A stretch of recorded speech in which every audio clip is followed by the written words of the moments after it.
Someone. Unfiltered sports talk manufactured Okay. locally for So the if someone touches my hair, I'd feel the same way. This is the Rob Brown Show. Only on ESPN. ESPN Upstate. All right, ladies and gentlemen, let's get it. The Friday edition of the Rob Brown Show is on your radios, computers, laptops, Palm Pilot, beepers, and other digital devices. What up? Upstate South Carolina.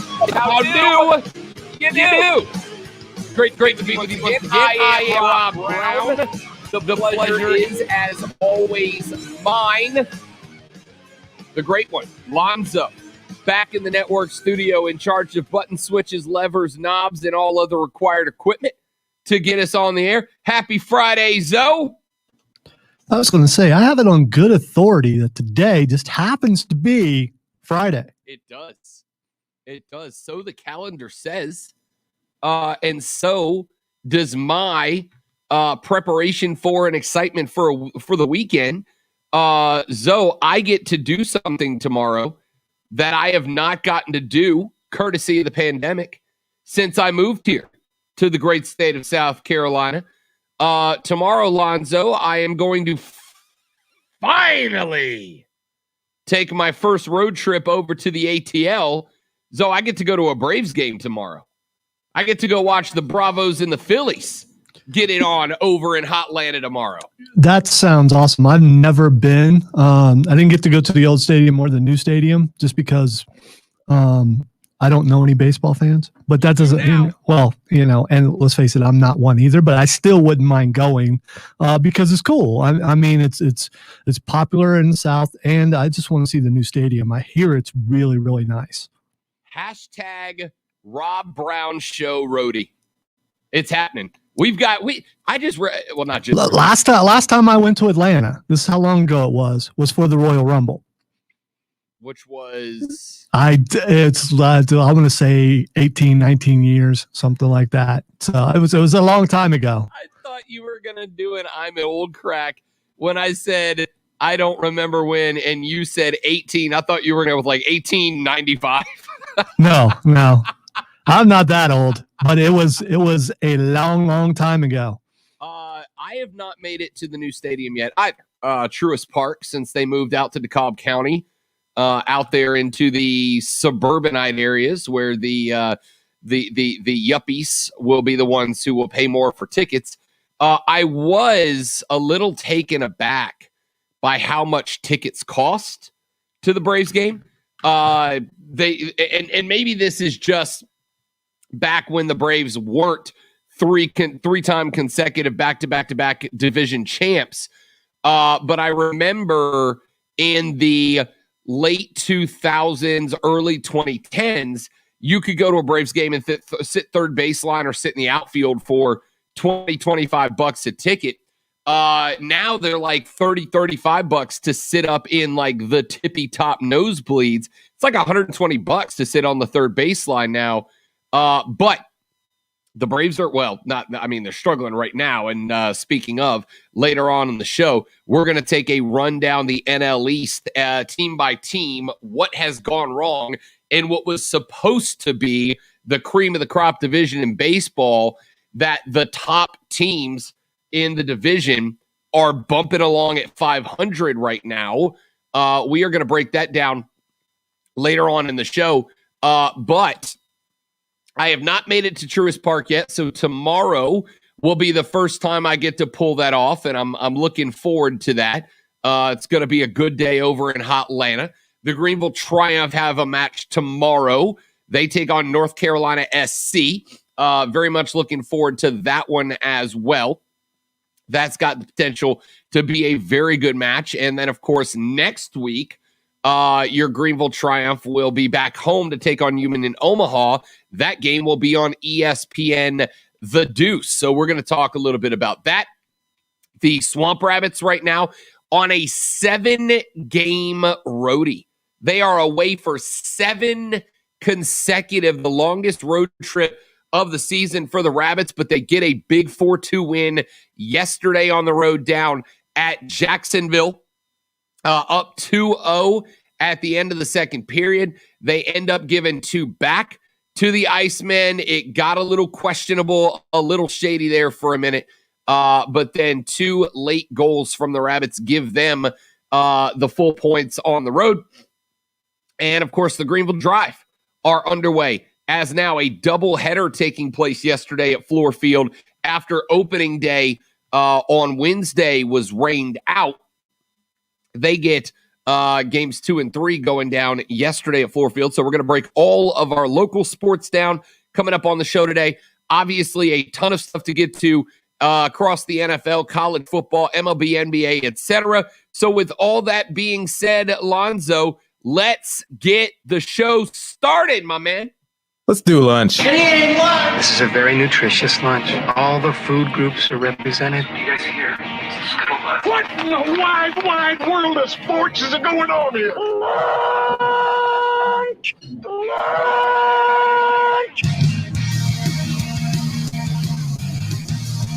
I just tell you that last night I finally got around, Lonzo, to watching The Greatest Showman.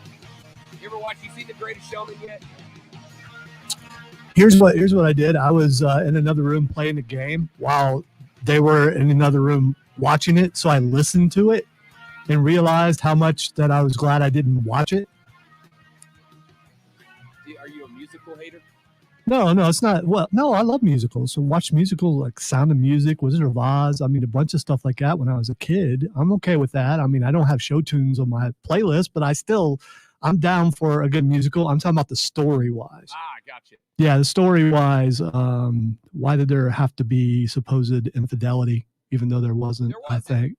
But it was implied, and it caused a rift. And I learned all this from listening while being in another room and playing a game. There wasn't, though.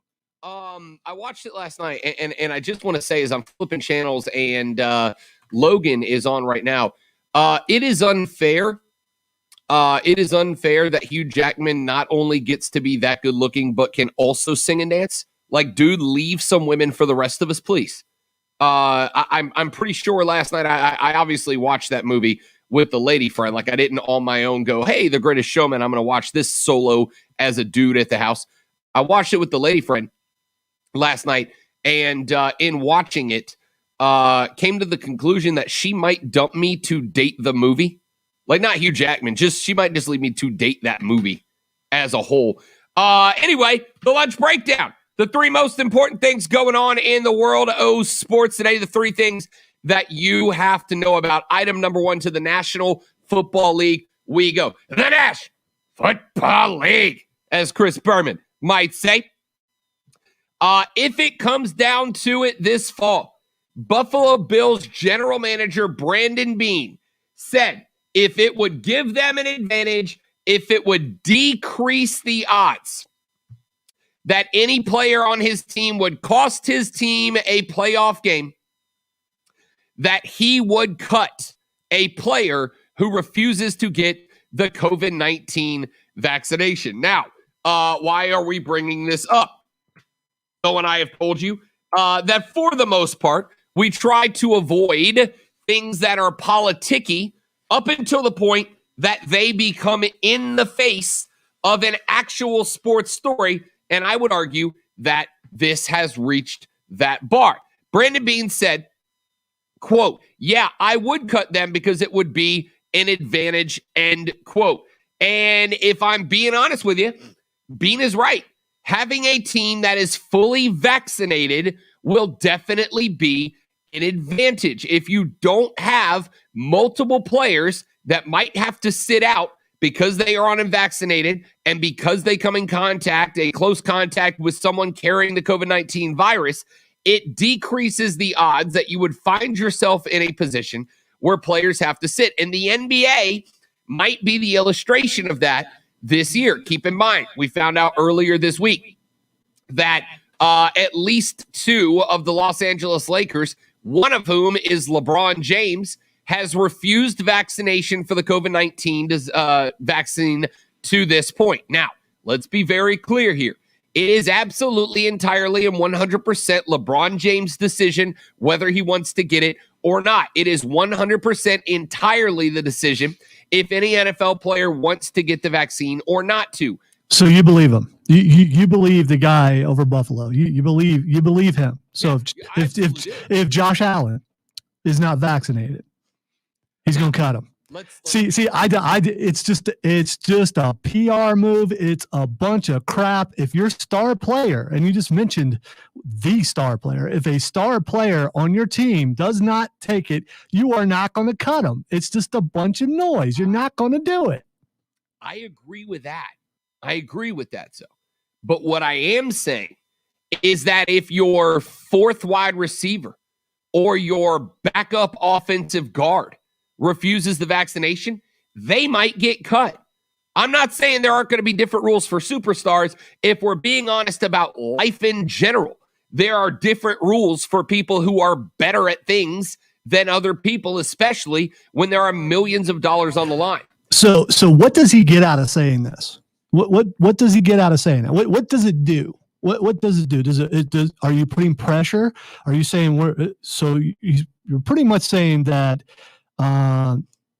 you have to be vaccinated to work there? That's what he's saying. He is absolutely following the NFL's desire to try to convince players to get the vaccination. You're saying desire, so it's not a rule yet. No, it's not a rule. Okay. NFL players, as of today, now front office staff, it is basically being mandated that front office staff get the vaccination because they've created a situation where if you don't get it, you won't have access to players or football facilities, which is kind of a big part of the job. They're not mandating it for players yet. I'm very curious where the NFLPA will fall down on this if he was to cut somebody for that reason. Well, I think, and now this is where things get interesting when you start talking about technicalities and legalities and all that.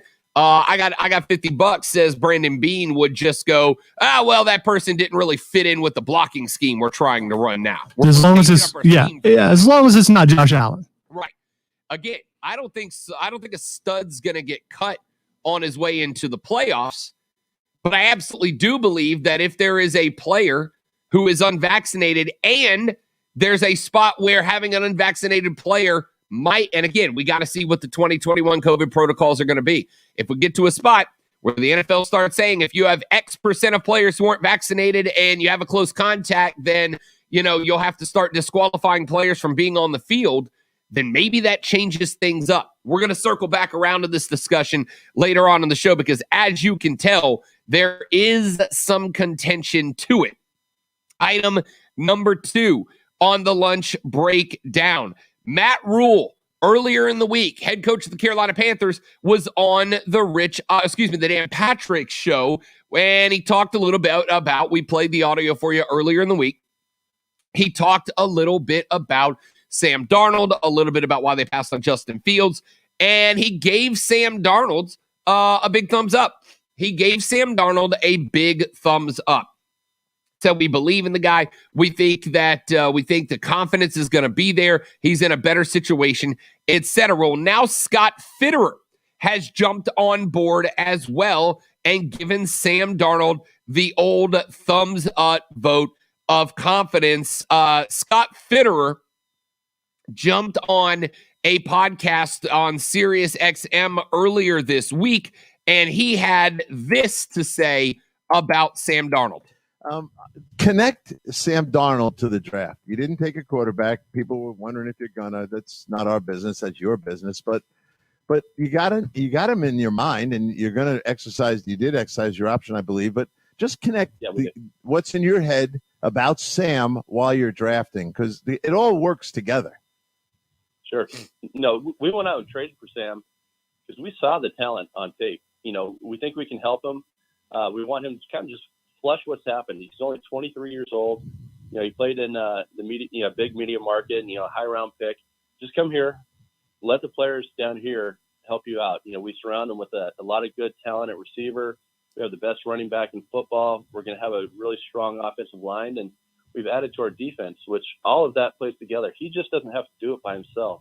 He just has to be Sam and, work with Joe, work with Sean Ryan, our quarterback coach, and just kind of don't try to make the big plays. Don't go outside of himself. Just play football. Play fast, play loose.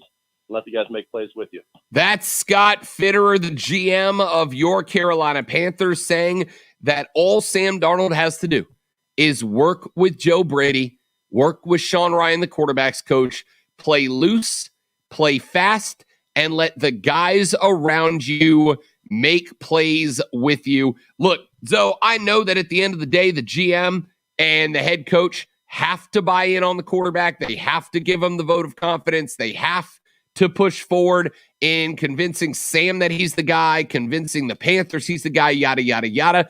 But I got to tell you, man, the fact that they are so vocal with their votes of confidence, the fact that they are so open with believing that Sam Darnold's the guy, I'm on board. I'm on board. I mean, I buy in. I believe that they are being genuine, and their commitment to Sam Darnold in passing on Justin Fields, which would have been the only reason that I would have been convinced that they are not convinced that Sam Darnold is the guy. The fact that they passed on Justin and the way they talk about Sam Darnold, Lonzo, I'm bought in. I'm officially bought in on the Sam Darnold regime.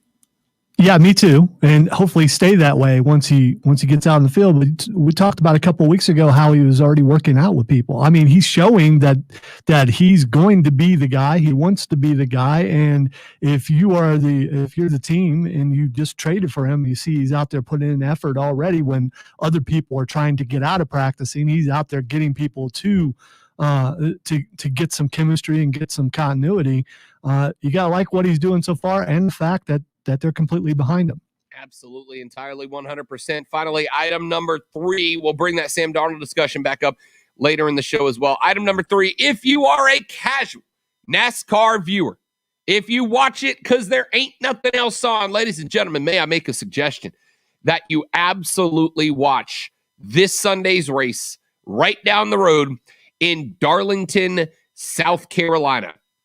Last couple of years, really good races at Darlington. Last couple of races, 550 horsepower, high downforce chassis packages on these cars. This year, 750 horsepower, low downforce packages on the track this year. Why? Because 2 reasons. They want the straightaways to be faster, they want the turns to be trickier, and they want to bring back the old famous Darlington stripe, that paint down the outside of the cars because they come out of turns on the gas too hard and swipe up against the wall. It's been missing the last couple of years. The race has been very controlled, very meticulous. They want Darlington to be loose. They want Darlington to be fast. They want Darlington to be competitive.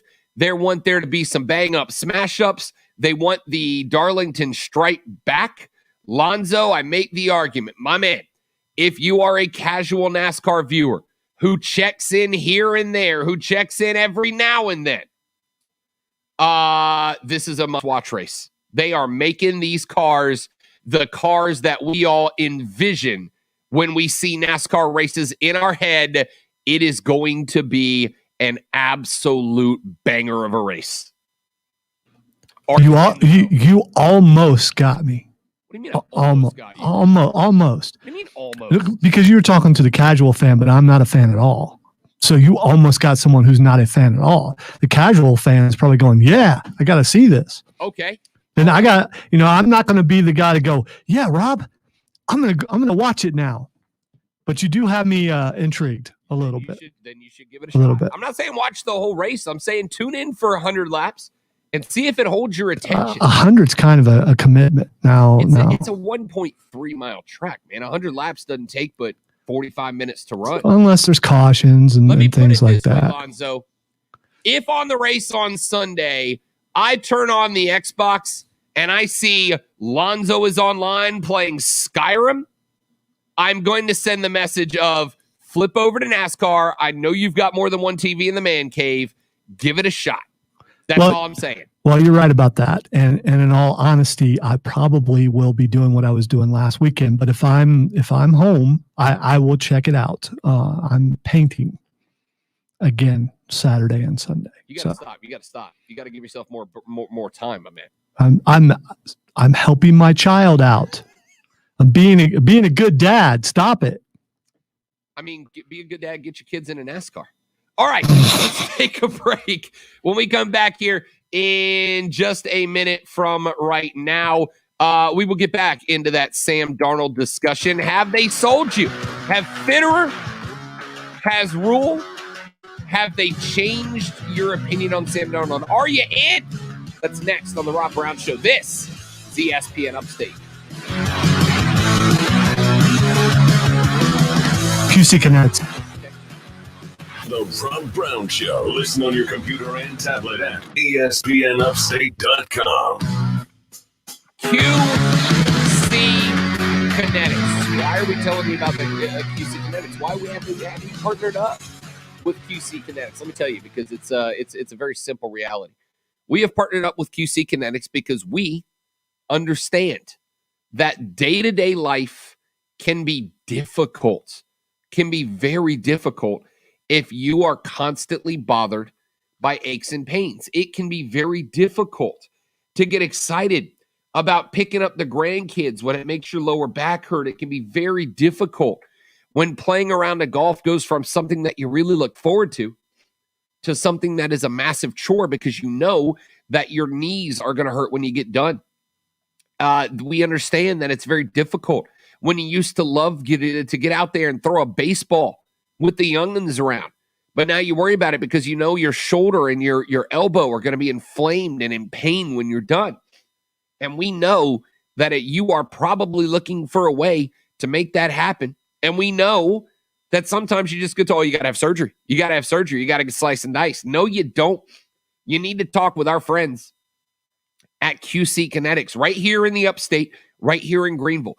QC Kinetics has non-surgical regenerative therapy that help to restore, heal, and make more efficient that connective tissue inside of all those joints that gets worn down, causes inflammation that causes pain. And they do it without surgery. When you go see Dr. Richard Schaefer, MD, who is the head of the therapy for QC Kinetics, you're going to get your first shot right there in the office. You don't have to go into outpatient. You don't have to get put under. You're going to get treated right there in the office in an outpatient style procedure. It's that simple, ladies and gentlemen. Go to QC Kinetics to learn more. QC Kinetics, QCKINETIX.com to learn more, or call them today at 864-448-3772, 864-448-3772.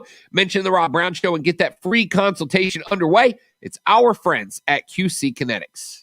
AutomotiveMap.com presents your ESPN Upstate Sports Center update, powered by The Score. The NASCAR weekend beginning on Friday with the trucks in action at Darnold. In before the battery dies.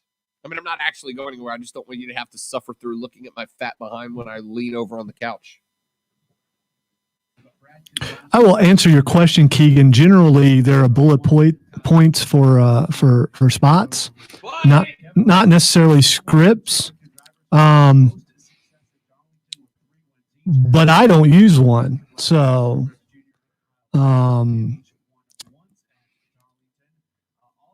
it depends on the words. You know, I would accept that challenge possibly. I don't know if Rob will, but it's a possibility. In the end, you gotta remember that as long as it's not a disservice to the client, then that's fine. There are less rules. I screwed up my pirates. They're more guidelines than actual rules. That's Captain Barbosa. You're very welcome. Not bad, but a little bit of Berman crept in there near the end.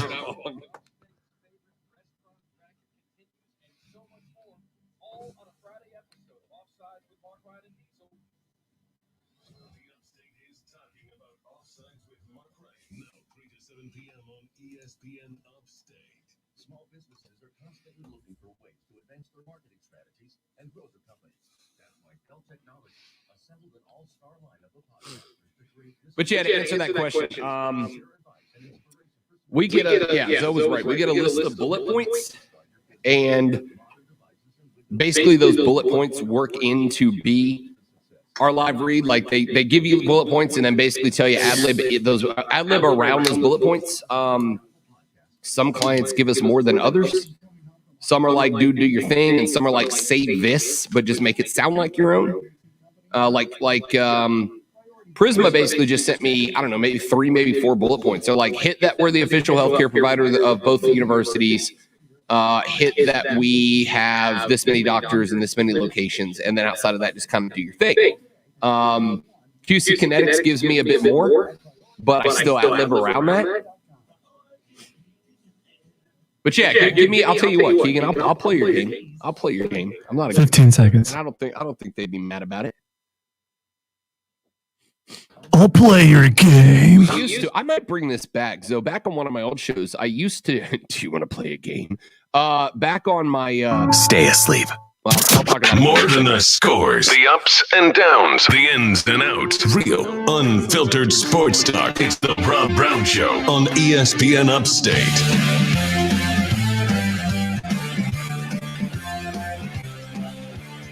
Welcome back to the Rob Brown Show on your radio. This is ESPN Upstate. I'm Rob Brown. He is Lonzo. So we asked you earlier in the week, has Matt Rhule, has Scott Fitterer, have they changed your thought process on Sam Darnold? The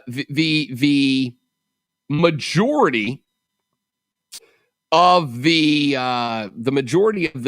feedback we got when the Sam Darnold trade was made not terribly long ago was that people just genuinely weren't all that excited about it. People just were like, okay, like I guess I'm in. For the most part, it didn't seem like there were a bunch of people who were super, super pumped about it. Matt Rhule, Scott Fitterer, both of them have been working very, very hard to change that opinion.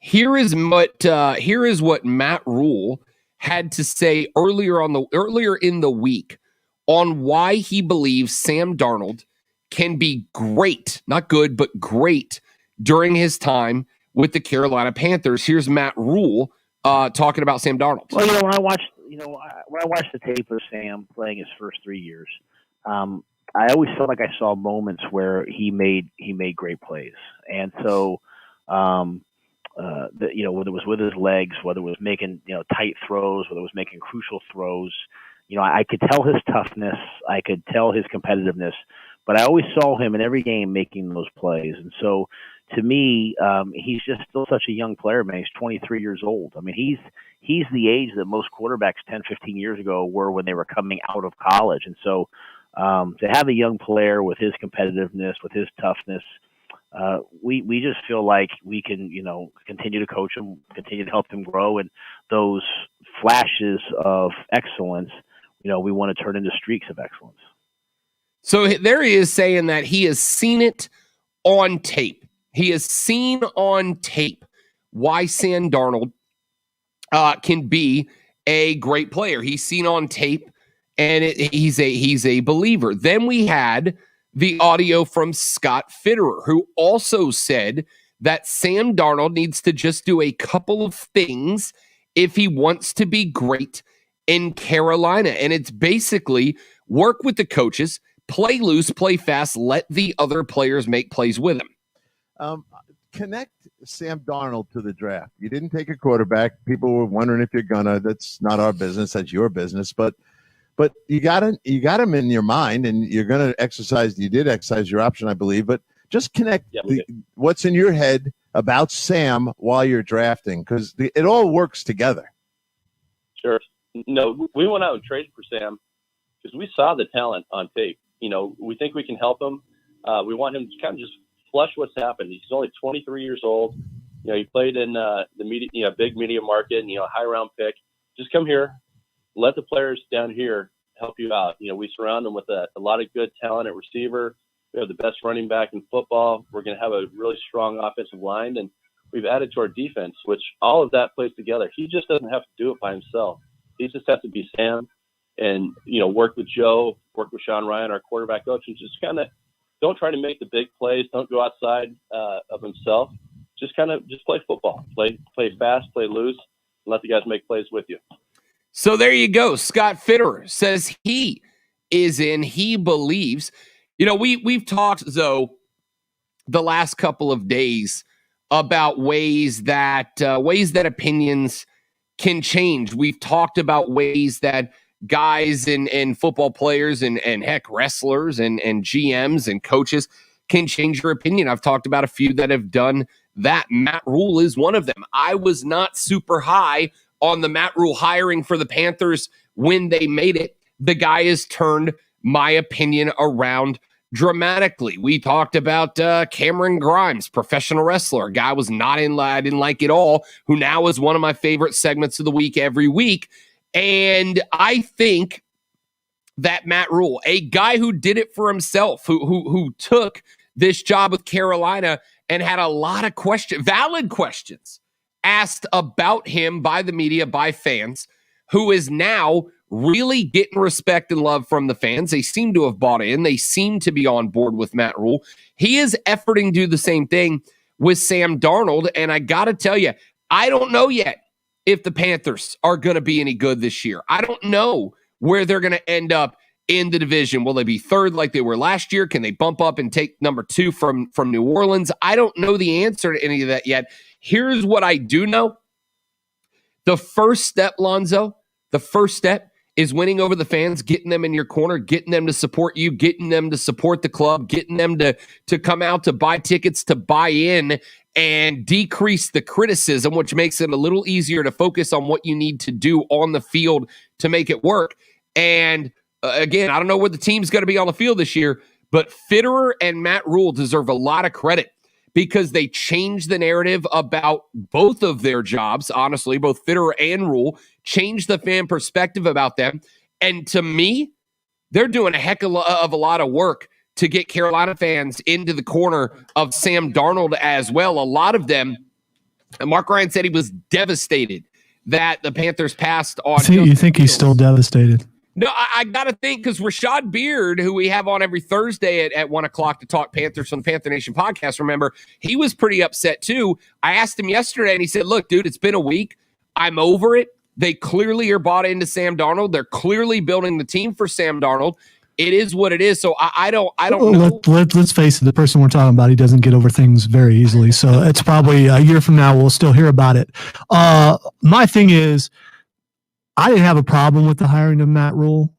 My question is that he's saying all the right things, but he's saying things that he has to say right now because he's trying to get fans to buy in, because fans are still going to be like, yeah, but Justin Fields was there. And if Justin Fields tears it up in Chicago and Sam Darnold has a bad year and plays like he did when he played poorly for the Jets, then there's going to be a lot of grumbling. And my biggest question is how patient is Tepper? How many years does Rhule get? I mean, does he get 3? Because that's generally what you get. You get 3. So if you improve this year and we find out that the Darnold trade was a good trade and it's going to pan out, which I really believe it has a shot to and hope it does, then he should be fine. But if you flounder and you stay about where you were last year, then how much patience does Tepper have? It's a valid question.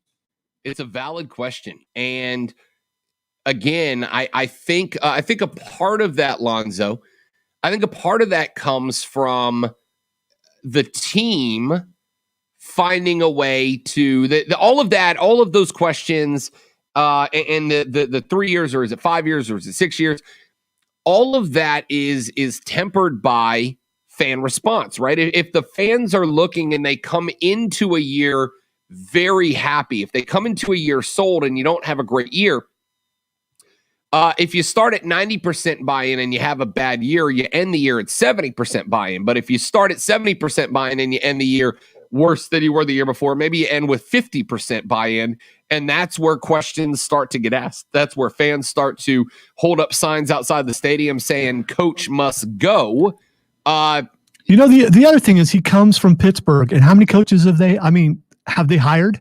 They don't fire coaches in Pittsburgh. Does he bring that mentality to Carolina? If he does, then he'll have plenty of time to get the thing right.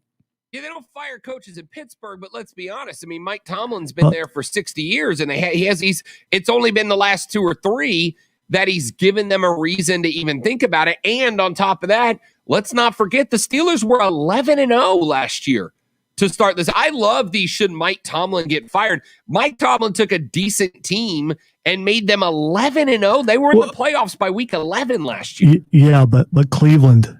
I know. Yeah. That's because of the rivalry and all that kind of stuff. Yeah, Cleveland kind of made people be like, hey. Yeah, it's one thing to get bounced in the playoffs by a good team. It's another thing to get bounced in the playoffs by your rival that you don't believe deserve to be on the field with you, right? But they absolutely did. But yeah, that's a lot of the grumbling comes from that. What all Mike Tomlin's ever done really is win. But what I'm saying is Tepper comes from that. So which is it? Is he patient or is he not patient? We're going to find out if Matt Rhule doesn't bring winning with him. It's a great point. It's an excellent point, and you're spot on. But again, I think that the level of patience can be upped, can be grown. The level of patience can be grown if the fans are bought in. And listen, there is a PR element to being a general manager. There is a PR element to being a head coach, right? I mean, there were a number of years. Sean Payton wins the Super Bowl with the Saints, and then in the next 4 years, he went 7-9 twice. Went 9-7 a couple of times. Built a very subpar defense that cost Drew Brees and the Saints when they were the number 1, number 2, number 3 offense in the league for a number of years. They were still 7-9, 9-7, and missing the playoffs. But Sean Payton had built up such goodwill in New Orleans that the fans were like, yeah, we understand, and we're disappointed, and we feel like we've missed some opportunities here, but Sean's still our guy. And Sean Payton and the Saints found themselves last year. Sean Payton survived Bountygate. He can survive anything. Yeah, but that's what I'm saying. Well, listen, if the NFL cracks down on my head coach, that makes me support the head coach more. All right, let's just be real. The reality is Sean Payton built up so much goodwill with Saints fans in New Orleans that they rallied around the guy even when the team was struggling a little bit. There are other coaches that don't build up that goodwill with their team. Their fans don't love the coach. They may love the success of the coach. And as soon as any lack of success shows up, as soon as any letdown shows up, the fans turn on the head coach. We've seen it time and time again in the league.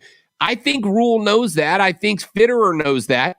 And I think both of those guys are doing a great job of owning the PR game right now to get fans to buy into them, to get fans to buy into Sam Darnold, their new starting quarterback, to get fans to buy into the team and start to build up some of that support that grows that patience level a little bit. You're going to have to be patient. You know that you got one more year of Tampa Bay and Tom Brady owning the division. You know you got one more year. If Jameis is great in New Orleans, maybe they sign him again, but he's on a 1-year contract and he'll demand a lot of money that the Saints may not have available next year, in which case it's rebuild time for New Orleans, right? You got one more year until the NFC opens up for them. You got to have some patience if you're Carolina, and the head coach and the GM are doing, I think, a spectacular job of building that up. Let's take a break. We'll come back here in just a minute. I'm Rob Brown. He's Lonzo. The Rob Brown Show's on your radio. This is ESPN Upstate. The Rob Brown Show. Listen on your Amazon or Google smart speaker. Just say, play ESPN Up.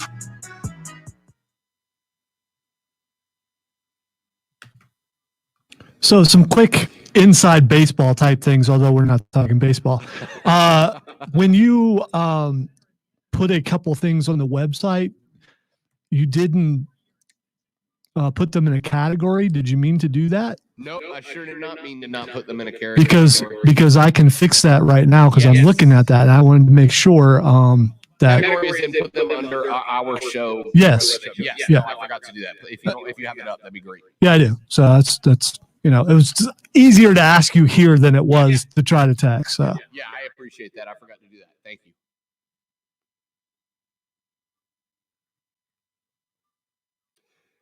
So we used to play a game. We were talking about this on the last break, Lonzo. I used to play a game with my old co-host back in Destin years ago, where in the first segment of the show, we would pick our SAT word of the day, right? Like we would pick a big word that you wouldn't use in everyday conversation. And the game that we would play is to fit that word into a segment as many times as you could by the end of the day. And we would keep track of who was able to fit the word naturally and correctly into a sentence the most times during the course of the show. And whoever did it the most often would win at the end of the day. And we would let listeners submit words that they thought would challenge us to pull that off. And now I kind of want to bring that game back because me having limited vocabulary, it would be really difficult for me to do. But if you want to 3 hours, you've added a big word to your vocabulary. If you want to bring that challenge up, we'll find out if the dumb is an act or not. I'm willing to go for it. Find out if the dumb is an act. Keegan, if you're still watching, give us a big word. Give us your SAT word of the day. We'll see if we can both work it into the next segment. And don't try to come up with anti-disestablishmentarianism because that's not working. No, it's got to be like a big word, an SAT word, but one that's not like what we mean. Like, my 10th grade English challenge teacher always put anti-disestablishmentarianism on his vocabulary tests. I never got that right. It's a lot of syllables. But to spell it? Yeah, to spell it. But one thing about it, that was 10th grade. That was back in like 1984. I still remember the word is what I was going to say. It's such a unique word that I remember it this many years later. ANTIDISESTABLISHMENTARIANISAM. Anti-disestablishmentarianism. Hashtag nailed it. And what I heard was FABULOUS. Sports junkies. These pathetic junkies. Oh, look at them. You eat sports like food every day. Get hooked on the Rob Brown Show, noon to 3 every weekday on ESPN Upstate. Check on the text line. The Eagles Market text line is open for you at 71307, 71307 at ESPN. Let's get it. Yes, let's get it indeed. Love it, man. Yeah, look, so people ask me why do I yell when I intro the hour? Like, why do I get hype when I intro the hour? It's called setting the tone, man. I coached basketball for a long time, and I always used to tell my teams when I coached Little League and up through 9th grade basketball, I used to tell my teams, how you play in the first 2 minutes will determine how you play the last 2 minutes. If you come out of the gate lethargic and slow and sloth-like, then you're going to stay that way the game. It is hard to change a tempo once you have set it, right? It's like, think about if you're playing on stage with a band. Zoe, you'll get this. If you're playing a song that's difficult and it's being played at, let's say, 60 beats per minute, and then your drummer starts the song playing it at 80 beats per minute, you can't turn around and be like, yo, bro, slow down, because you've already set the tempo. Now you just got to rise to that tempo. We try to start every hour at 100 beats a minute because we want the whole hour to be 100 beats a minute all 3 hours during the show. That's why the first segment is always the hype segment. That's a great point. I remember my band, we always started with the same song. No matter what the set was going to be, that was the song. It was fast, and we got the energy out, got everything ready to go, and it's one that we had so tight that you could tell how the set was going to go by how that song went. And you're right. You gotta come out with energy. Yeah, and if you set the tone, if you come out in NPR, then it's not good. If you come out of the gate and nail the first song, You're tight. The tempo's there. The rhythm's there. Everybody's hitting the right chords at the right times, and you feel that. If you pull that off, then it gets very tough for you. You feel good, and once you feel good, you get into that zone. So that's why I come out yelling in the first segment, because I'm setting the tempo for the back 3 quarters, if you will. At ESPN, bleep LeBron James. We didn't bring up LeBron. I didn't even talk about LeBron yet. Oh, yes, I did in the vaccination segment back in the first segment. I did, because he's unvaccinated.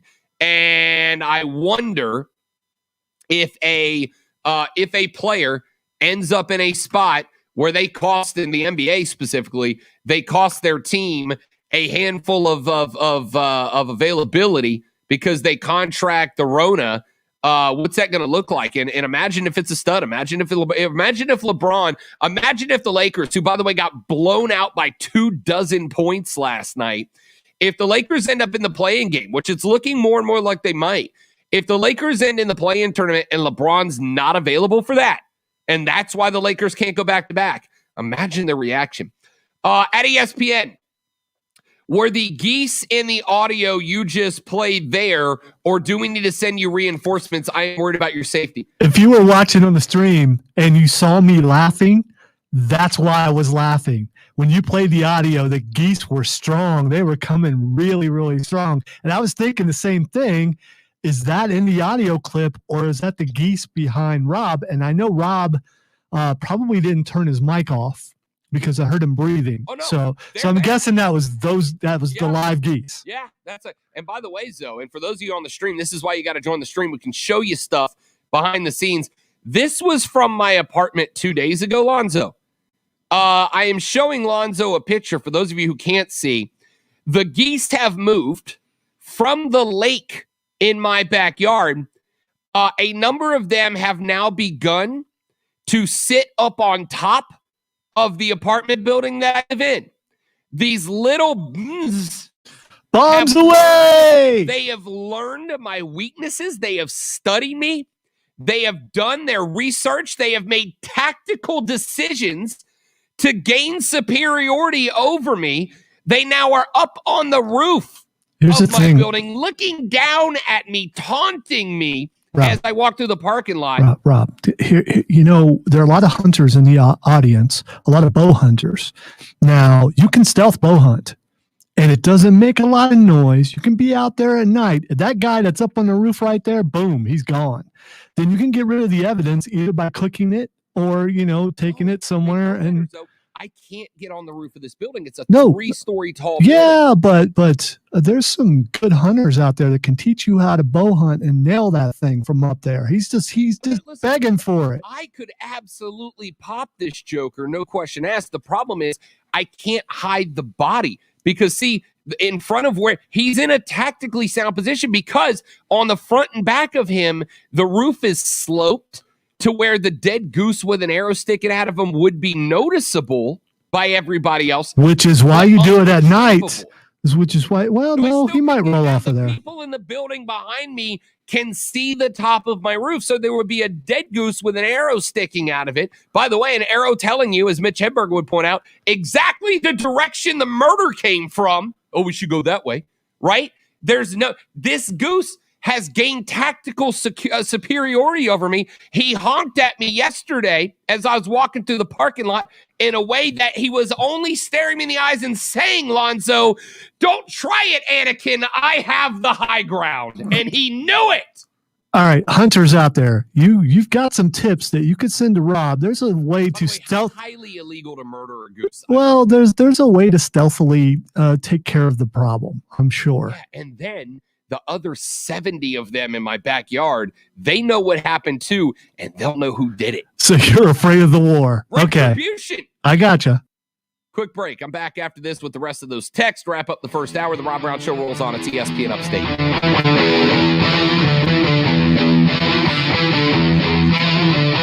The Rob Brown Show. Listen on your Amazon or Google smart speaker. Just say, play ESPN Upstate.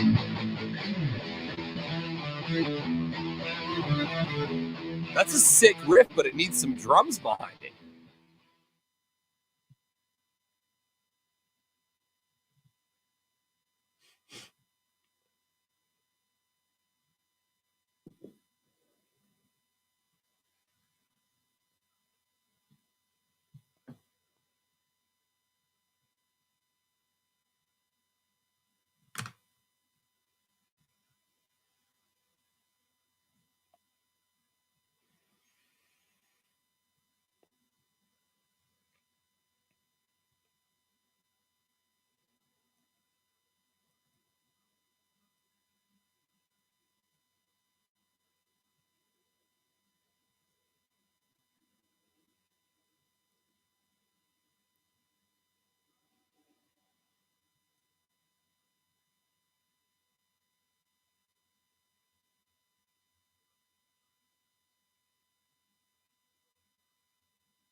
And for those of you on the stream, if you guys, if you can't hear them, the geese are literally outside of my window right now, literally honking up a storm as if they're being attacked. And it's ridiculous.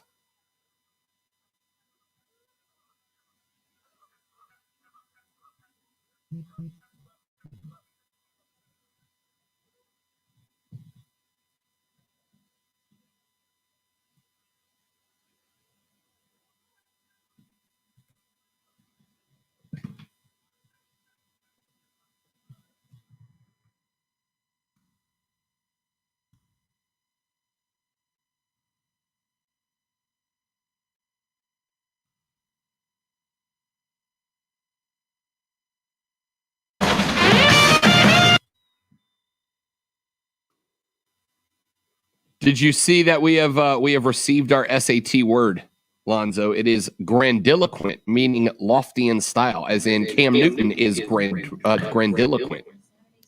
It's a good word. Yeah, I'm glad you pronounced it because I couldn't. So, I mean, are you sure you're pronouncing it right? 100%. Keegan even gave us a pronunciation guide for grandiloquent.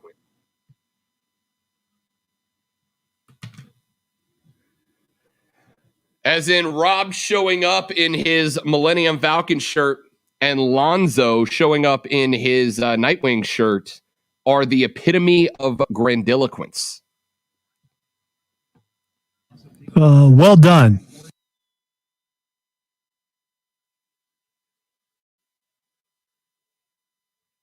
Grandiloquent.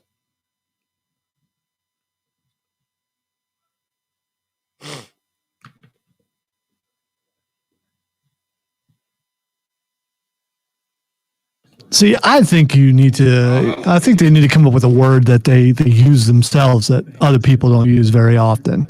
I mean, Keegan had to look that up. Oh, like a word that they consider. And people look at them like, really? Like rue the day. I mean, who says that? Some people say that. And yeah. No, it is, but it's rarely used. And when it is used, it stands out. I know it's a phrase, not a word, but I mean, if you ever talk to someone and they throw out a word and you're like, what? And you have to look it up, but you know that person isn't doing it for that reason. They just talk that way. Like someone who we used to share an office with, who used to read the dictionary as a kid. You know that guy. Yes. You made fun of him.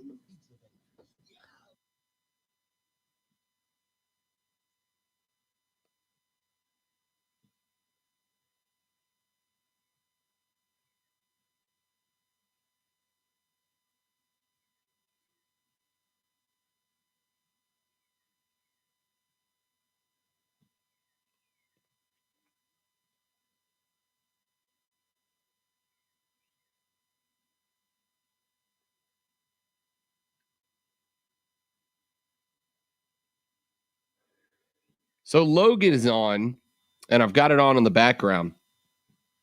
Logan is one of my favorite superhero movies, Lonzo. I only watched it once at the theater. I bought the movie and never watched it again because it was so rough, especially Daddy at the end. I can't take that. Oh, yeah. That was rough. It's just brutal, man.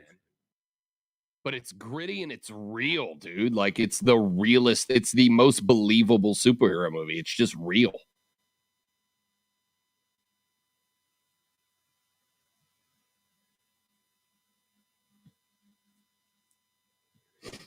Yeah, but we got that tease and made it look like that she'd be going on to take on to become the next Wolverine and everything. We got nothing. Yeah, but this was around the this was around the time that the people in the MCU were like, holy crap, this is going to work. 30 seconds. And I suspect they're putting it all in timeout at this point because they were hoping to bring the rights of the X-Men over to the Marvel. Well, looks like we're going to get Fantastic Four before we get X-Men, but we'll see because it's on the Phase 4. The Rob Brown Lockdown on trailer. Twitter. Tweet at The Rob Brown Show on the Upstate Sports Leader, ESPN Upstate. Wrapping up hour number 1 of The Rob Brown Show, ESPN Upstate. A few more texts that have come in at ESPN.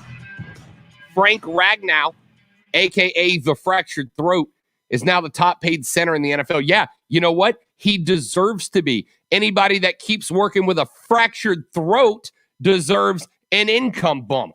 All right. You're our guy forever, Frank. Oh, Frank's the model of the show from this point forward. From this point, if I feel like I've got a little tickle in the back of my throat and I'm thinking about calling out for the day, I'm just going to remind myself of the official mascot of the Rob Brown Show, Frank Ragnow, and go, Frank Ragnow played a football game with a fractured throat. I think I can show up from work with a tickle in mine. All right? At ESPN, Rob, most Steeler fans agree Tomlin should have been gone years ago. Countless times of playing down to subpar teams, early playoff losses.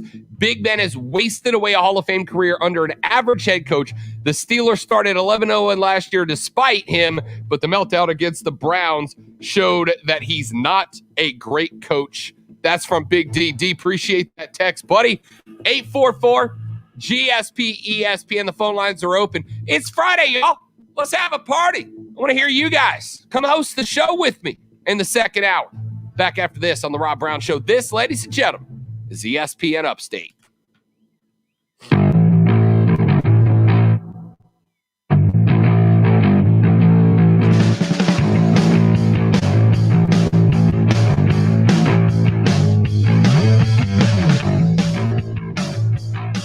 ESPN Upstate.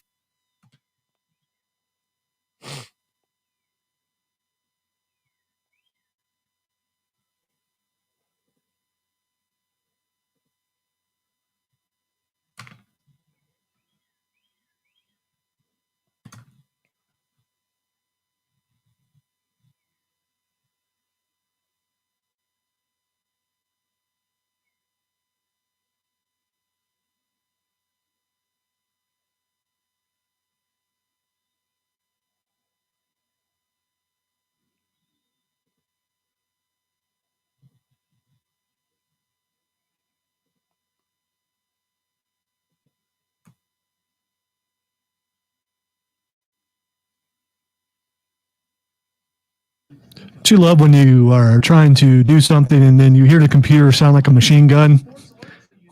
Yeah, it's like, okay.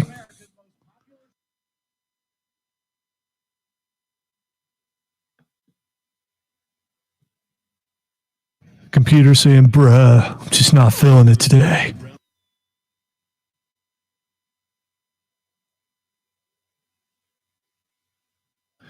Speaking of bro, RK bro. RK bro. I didn't watch Raw this week. I took a break. I mean, I've got a DVR. So I need, please make a t-shirt. I got to have that t-shirt. I don't really buy many wrestling shirts anymore, but even if I did, I don't buy like the temporary tag team shirts because you and I know they're going to break up in 3 weeks. Trying to think of the last one. I bought. You never know.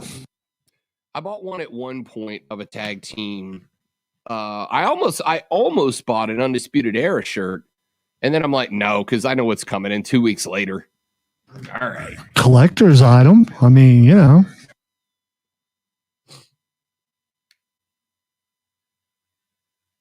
Maybe you need to buy a cool Kyle shirt.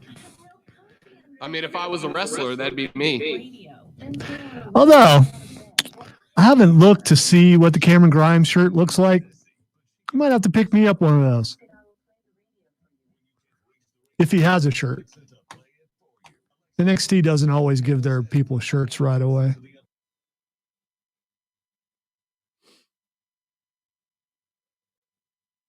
Day. Warning. Man, check this out. You're on official Rob Brown lockdown. Represents being real. Yeah. Real, unfiltered sports talk manufactured locally for the Carolinas. Lockdown! This is the Rob Brown Show. Yeah. Only on ESPN. ESPN Upstate.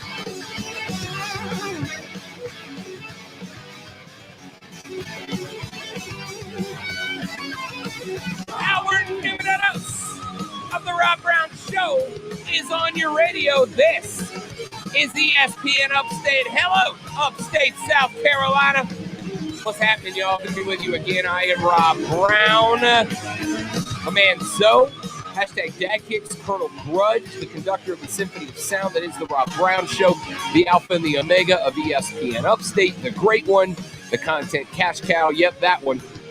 Lonzo, back in the network studio in charge of button switches, levers, knobs, gears, pulleys, fulcrums, and everything else we need to be manipulated in order to get us on the radio and sounding as good as we do every day. Text line, the Ingles Market text line is open at 71307, 71307. Start your text with ESPN so we can read them on the air. Tweet us at The Rob Brown Show, at Lonzo on Word, and at ESPN Upstate. Our Facebook is the same, facebook.com/ESPN Upstate. That's where you can go to watch our stream every single day. Facebook.com/ESPN Upstate, or search The Rob Brown Show on Twitter or on YouTube. If you've got a smart TV, you can pull The Rob Brown Show right up there on your YouTube app on that smart TV and put us on your TV. Keep us on to the background. Listen, if you're allowed to watch TV at work, we've just given you a TV program. You can listen to The Rob Brown Show and not get in trouble with the boss. You, friends, are very welcome. That's what we're here for, and we're happy to help.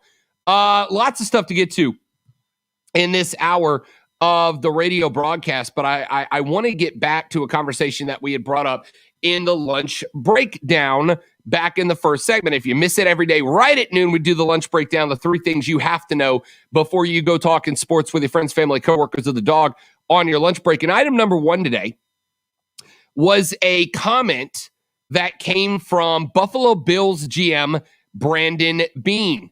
Asked if he would cut unvaccinated players when the fall season rolls around. He said, quote, "Yeah, I would cut them because it would be an advantage," end quote. He said that yesterday on the team's radio show. And here's the thing. Beane went on to say, quote, "I think there's going to be some incentives. If you have X number percent of your players and staff vaccinated, you can live normal, let's just call it, back to the old days. If you don't, it's going to look more like last year. Social distant meetings, encourage meetings to be virtual, masks in the building, maybe even mask on the sideline. Who knows? A lot of that is still TBD.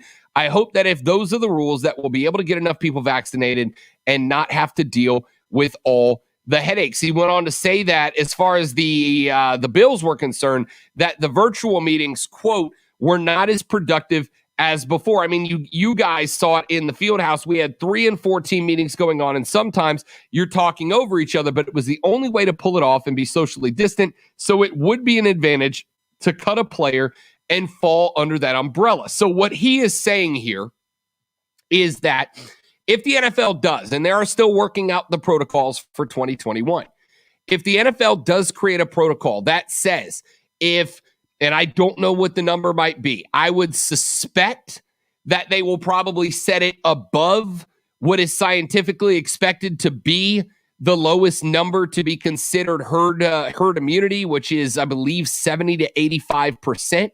My suspicion is that it will be at or above the top end of what is considered the scientific limit for herd immunity, probably 85, 90% would be my guess.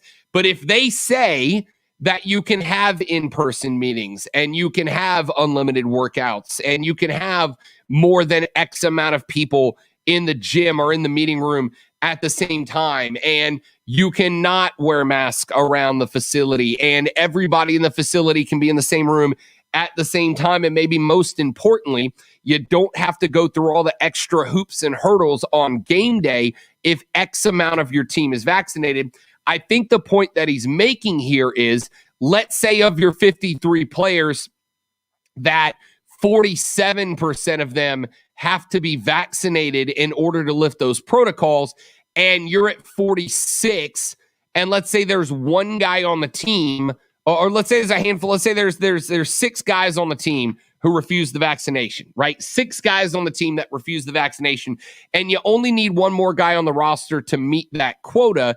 What Brandon Beane is saying is that he might very well cut one of the unvaccinated guys, replace him with someone who is vaccinated so that they can meet that quota to lift those protocols and go back to the old days, the before times, where you could have as many people in the gym as you wanted, where you could have as many people in meeting rooms as you wanted, where you could have as many people together in a group as you wanted, in order to make the football facility feel more, quote, normal, end quote. Brandon Beane is saying, look, we're not going to force anybody to take it, but if you don't take it and you not taking it, it stands between us and, if you will, normalcy, then we will open up that roster spot for somebody else who will take it so that we can reach that immunity level. I think that's the point Brandon Beane was driving at here, Lonzo. And personal opinion aside, I completely understand why he would make that decision to get rid of the third string left guard who refused the vaccination, to bring in a replacement player who will accept it, to get it to where this football team can operate in the 2019 NFL situation instead of the 2020 protocols. See, this goes to show you how you hear something and read something into something that he didn't say that entirely. And maybe he's coming at from that direction. And what I got from it is, we want you to vaccinate. We're going to make you do it. We're going to threaten you if you don't do it, that we're going to cut you. But I don't believe him. And I don't believe any of these guys, because when it comes down to, if it's your main guy, it's your head guy, if it's Josh, you are not cutting him. So just shut up. What he's saying is, if you're barely on the team, then you better comply. But if you're a star, there's no way he treats a star the same way. Absolutely no way. And if he does, and if he cuts a couple starters because of this, the NFLPA is going to come at them, and the entire NFLPA is going to be on the side of the player. And since the NFL hasn't said, we're going to force you to vaccinate or you can't play, although, there are different standards for the people who work there than there are for the stars that are actually on the field. If the NFL, and the NFL is not going to do that. They're not, because they're in for a fight if they do that. I think, well, first off, yes, I agree. There are double standards. We know that, right? We've already seen one play out. There are double standards with the vaccine. We've already seen one play out where front office administration, if they want to be able to interact on a face-to-face basis with the players, they want to be allowed in the football facilities. I'm talking about in the gyms, in the meeting rooms and all that. They must receive the vaccination. It's not to say you'll be fired. It's not to say you can't do your job, but they are saying that you have to have them in order to interact with the players. And if you are a talent scout or a general manager or a player personnel manager or an equipment staff manager or a trainer, yeah, you can't do your job if you're not able to interact with the players. And they are saying, for player safety and for the safety of staff, and basically, let's be honest, for the ability to put on a regular football season, you can take the vaccine or we can find you a new role within the organization. There is a bit of a double standard. You can make the argument that's not fair. Yeah, you can take the vaccine to do your job, but you may be, if you do, working with someone who is not required to take it, and that will be the player. Sure, and that, again, they are going to give, because here's the thing. Every talent scout in the NFL could be replaced today with an entirely new group of talent scouts. And it wouldn't change the game. You and I wouldn't watch less football because the scouts were different. Every GM in the league could be cut loose tomorrow, and we would still turn up on Sunday. But if you took the 32 starting quarterbacks out of the league and replaced them with all the backups, the vulnerability of the league would increase. We would probably watch less football because the football wouldn't be as good. And the same thing is going to be true with the way that GMs decide to handle, if they truly would cut a player who refuses the vaccine. If it is Tom Brady and, Matt Ryan and Sam Darnold, if those guys are cut, yes, it would impact the league and the bottom line. There is a double standard here. I'm not saying there's not. What I'm saying is, and I understand you're perceiving this as a threat of get the vaccine or else. Maybe it is. But if I'm a GM and you've had players, we've had plenty of players, we've talked about it. And Brandon Beane, the GM of the Bills, just said last year's protocols made it tougher to be a successful football program. It makes it tough. Virtual meetings, and Zoe, I've been on a handful of our virtual meetings. You and I have both been on virtual meetings where we are working with our front office folks here at Odyssey, trying to put on, let's talk about the charity event we did for the Prisma Radiothon. Yeah. We were trying to organize a radiothon, and we had 32, 35 people on a Zoom call together.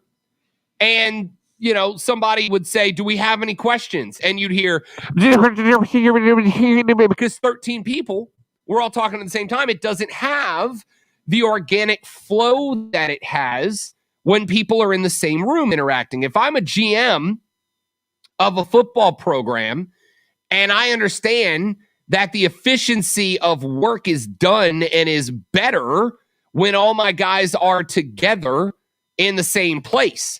And there's 6 guys who prevent us from doing that, right? 6 guys on the team not getting vaccinated kicks in a trigger. If the NFL goes this way, which the thought I'm seeing is that it will, if there's 6 guys in the locker room refusing the vaccine, and it prevents us from all being able to get together to be as efficient as possible as a football program, and I can cut one of these dudes and bring in somebody who has the vaccine, and I can get my guys working out together and practicing together and hanging out together and in team meetings back in the facility and all that. Yeah, it sucks to be you left guard who refused the vaccine, but that's your choice, and now I have a choice to make too. I don't have a big issue with it. Is it a threat? Sure. Maybe it's a threat. But it's also him going, and if you make the choice, which you are willing to do, I am going to make the choice that is best for my football team. Just like if I have a left guard that refused to, in his off-season time, let's say he was a big adrenaline junkie who went, rock climbing without support. And I said to him, hey, man, while you're playing for my team, you have to stop rock climbing without safety gear. You can't go climb El Capitan without safety gear. And he goes, you can't tell me what to do away from the field. It's my choice. I'm still going to go rock climb without safety equipment. It's my choice then to go, okay, cool. You're not part of this team anymore. And nobody would blink twice at that. You wouldn't go, oh, it's a threat to that guy. You'd go, hey, man, he gets a choice. The boss says you don't go rock climbing without safety gear or you're not part of this team because we can't take on that liability that you might fall off and get hurt and screw us up in the playoffs. This is just a different variation of that argument, I think. 844-477-3776, 844-GSP-ESPN. Text line 71307. The Ingles Market text line is open for you. Start your text with ESPN. Here's a couple that have come in. At ESPN, you can still get COVID with the vaccination. Yeah, Lonzo sent me a tweet just a minute ago, as a matter of fact, that one of the players for the Warriors, apparently, Damian Lee, has tested positive for the coronavirus despite being vaccinated. Anthony Slater sent out a tweet that said Warriors forward Damon Lee reveals that he became one of the, and of course an ad opens up over it as I'm trying to read the tweet here. Warriors forward Damian Lee reveals that he has become one of the rare people who is fully vaccinated and still tested positive for COVID-19. He explains all the symptoms he went through and is still experiencing, like brain fog, and quote, and yes, look, it is a 95 to 96% efficacy rate for this vaccine. 95 to 96% of people who take it will not get COVID-19, but we are talking hundreds of millions of people who will get the vaccine. If you have a 95 to 96% efficacy rate, that means that if you vaccinate 100 million people, you are still going to get 6,000 who still get COVID again, who can still get COVID despite having the vaccine. If we can come up with a vaccine with 100% efficacy rate, that would be incredible, but we can't, or at least we haven't yet. So if you tell me that I've got a 96% chance of not getting the coronavirus if I get the vaccine, I'll take the odds. I'll play the odds there. And if I still get it, hey, I'm going to go buy a Powerball ticket because it's pretty unlucky that I get that too. Why not run the gambit, right? So if you're an NFL player, hell, if you're LeBron James, we talked about LeBron. I'm disappointed in LeBron personally for not being willing to get it, all right? That's not hypocrisy. I got it the day I became first available. If LeBron doesn't want to get it, that's fine. It's his choice. I am fine with him deciding not to get it. But there's a 6% chance, a 4% chance, whatever the number is, that he contracts COVID-19. If he gets the vaccine, there's a far better chance if he doesn't.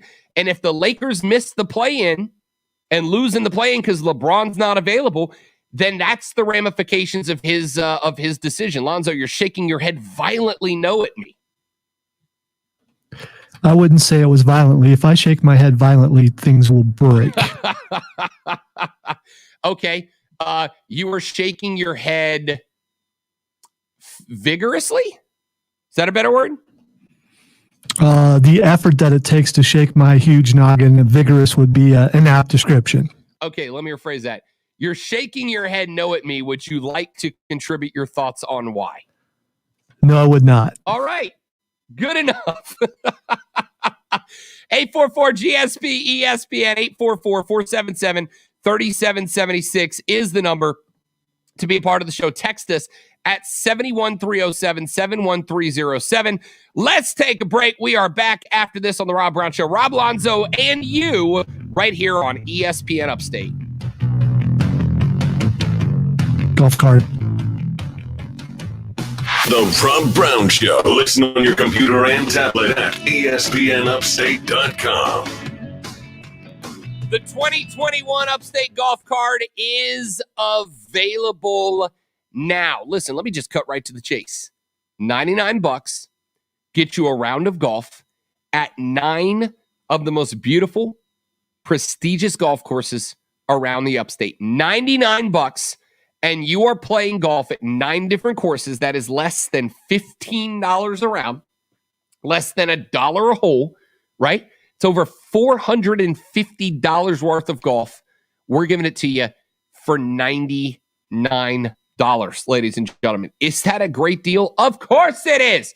And it's one you're not getting anywhere else at all, period. So why not get yours now? Hey, Mother's Day is coming up on Sunday. Is your mom golf? Get her one. Take her out. Your mama is going to love nothing more than a round of golf with you for Mother's Day. Is Pops a golf fan? Well, we got Father's Day just a couple of months away. Grab one for Pops. Take him out. I promise you, dads love nothing more than a round of golf with the kids. Grab one for your friends. Give yourself an excuse to pop out of the house 9 Sundays this off. Hey, honey, I know, but look, I got 7 more of these, and if I don't play, I basically wasted $99. I got to get out there and play with Jeff this weekend. Otherwise, we're just wasting money. You don't want to do that, right? There you go. Pick up yours now at upstategolfcard.com. Upstategolfcard.com. The 2021 Upstate Golf Card is available now.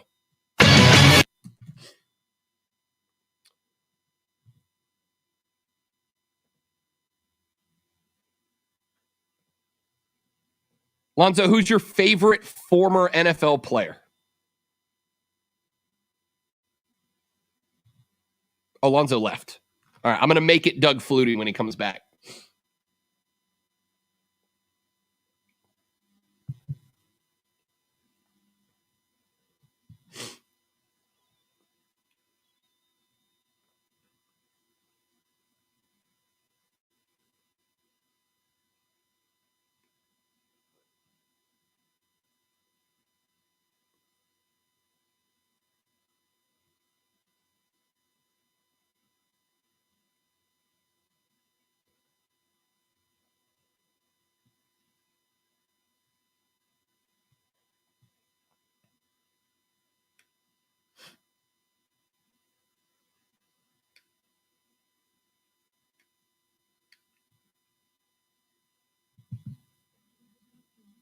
So I have my name on the way out the door, but the reason why I didn't want to participate anymore in the debate is I really had to go to the restroom, and I wanted you to go to break.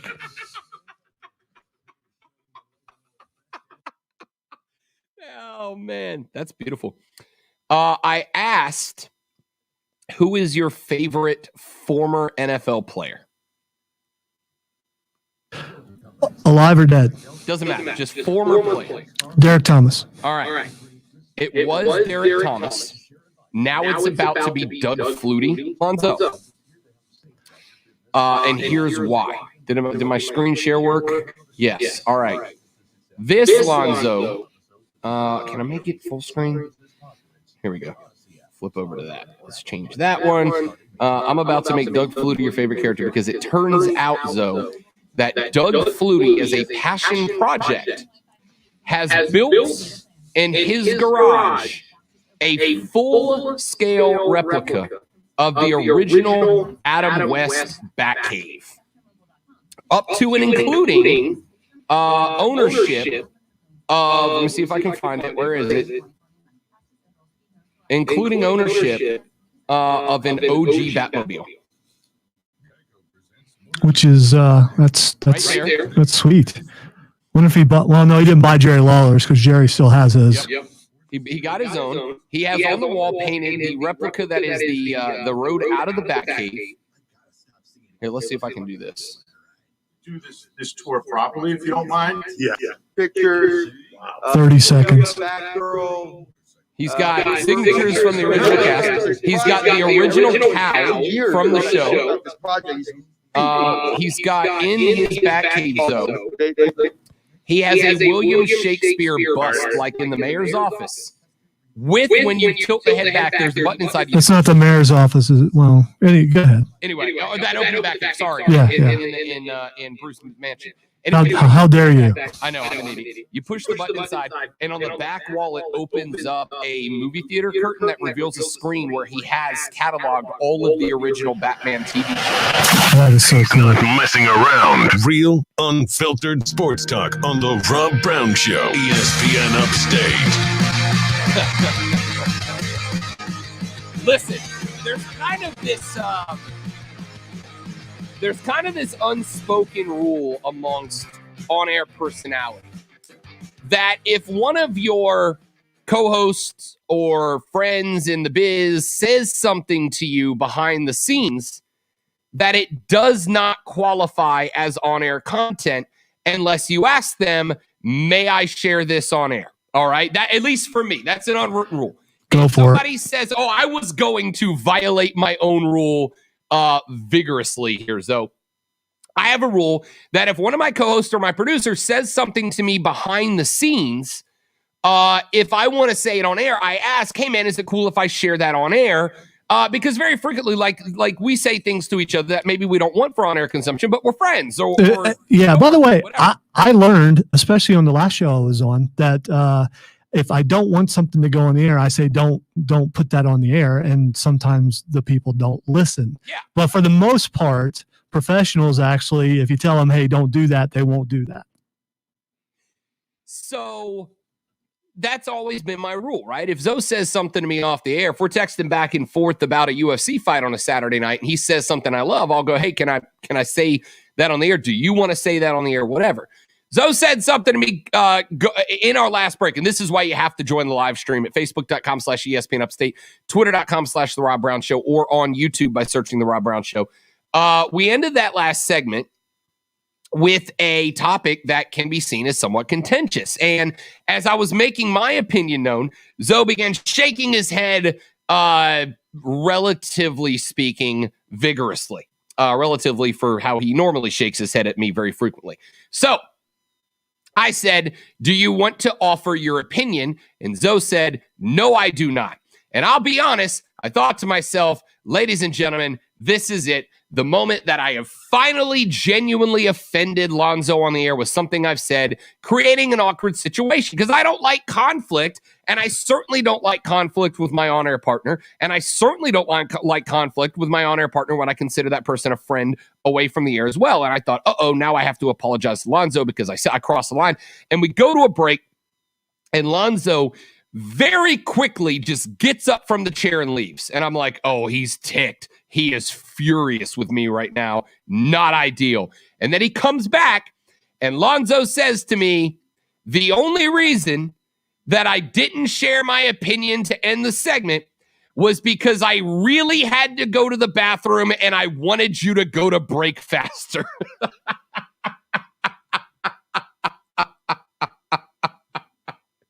And I respect that, Lonzo.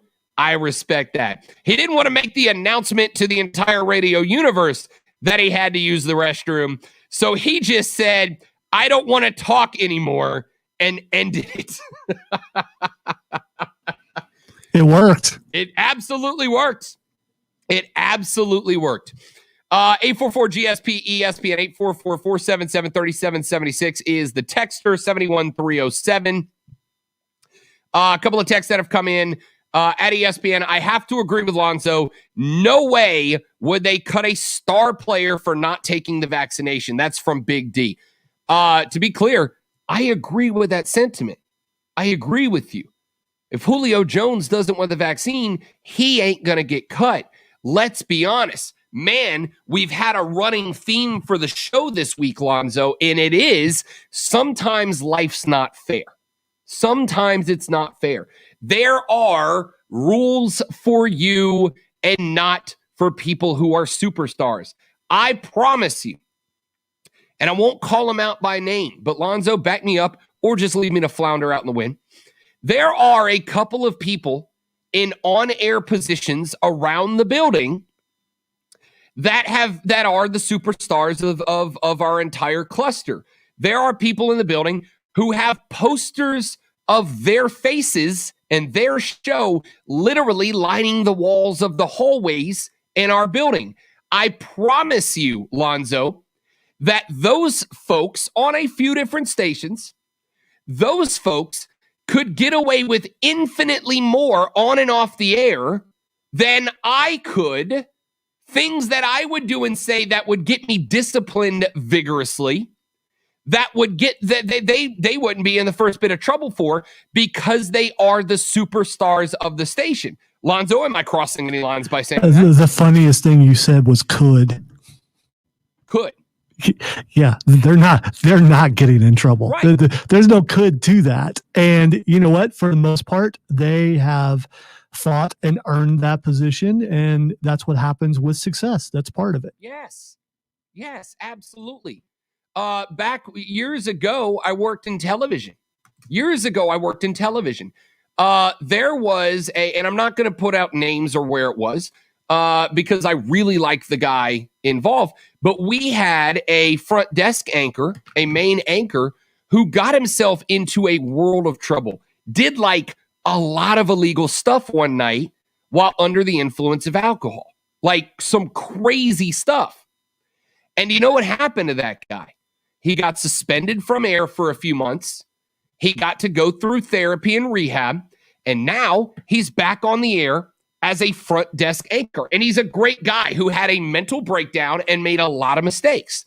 And he got a second chance, and he's taken full advantage, and he's given back to the community. And he's a great guy who made a big mistake because his brain went haywire. But Lonzo, when I was just a entry-level local news reporter on my television station, if I got hammered one night and ran around driving and destroying property, do you think that my news station would have come to me and gone, we understand, Rob, and this was a mistake, and we're going to suspend you with pay for 2 months and let you go to rehab and get yourself all better and then put you back on the air? Do you think that would have happened to me?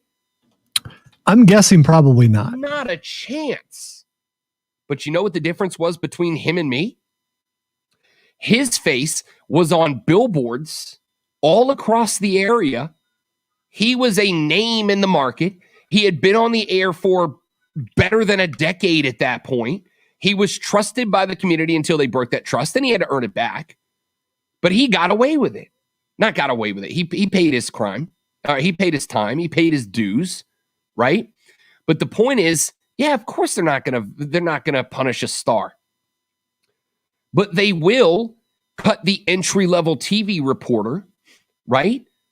The guys down the hall at the radio station, they can say and do stuff on air that I wouldn't dream of saying and doing on air. Oh, same here. By the way, the geese are fans of you. Can you hear him still? Yeah, we just heard them go by. Yeah. Those guys down the hall can get away with and do stuff on the air that Lonzo and I wouldn't dream of doing, but there's a reason why. Their faces are on billboards around the upstate. They are showing up to places and selling joints out. They've got entire production programs dedicated just to them because they've earned that success based on their talent and their time spent in the game. And possibly compromising pictures of maybe could be. Maybe that. They have a picture of Mark Hendricks in a Cincinnati Reds jersey they threatened to release, I heard. Just a rumor. Dude, he will have me cut you off. Don't do that. No, the point is, that's how the game works, man. That's how the game gets played.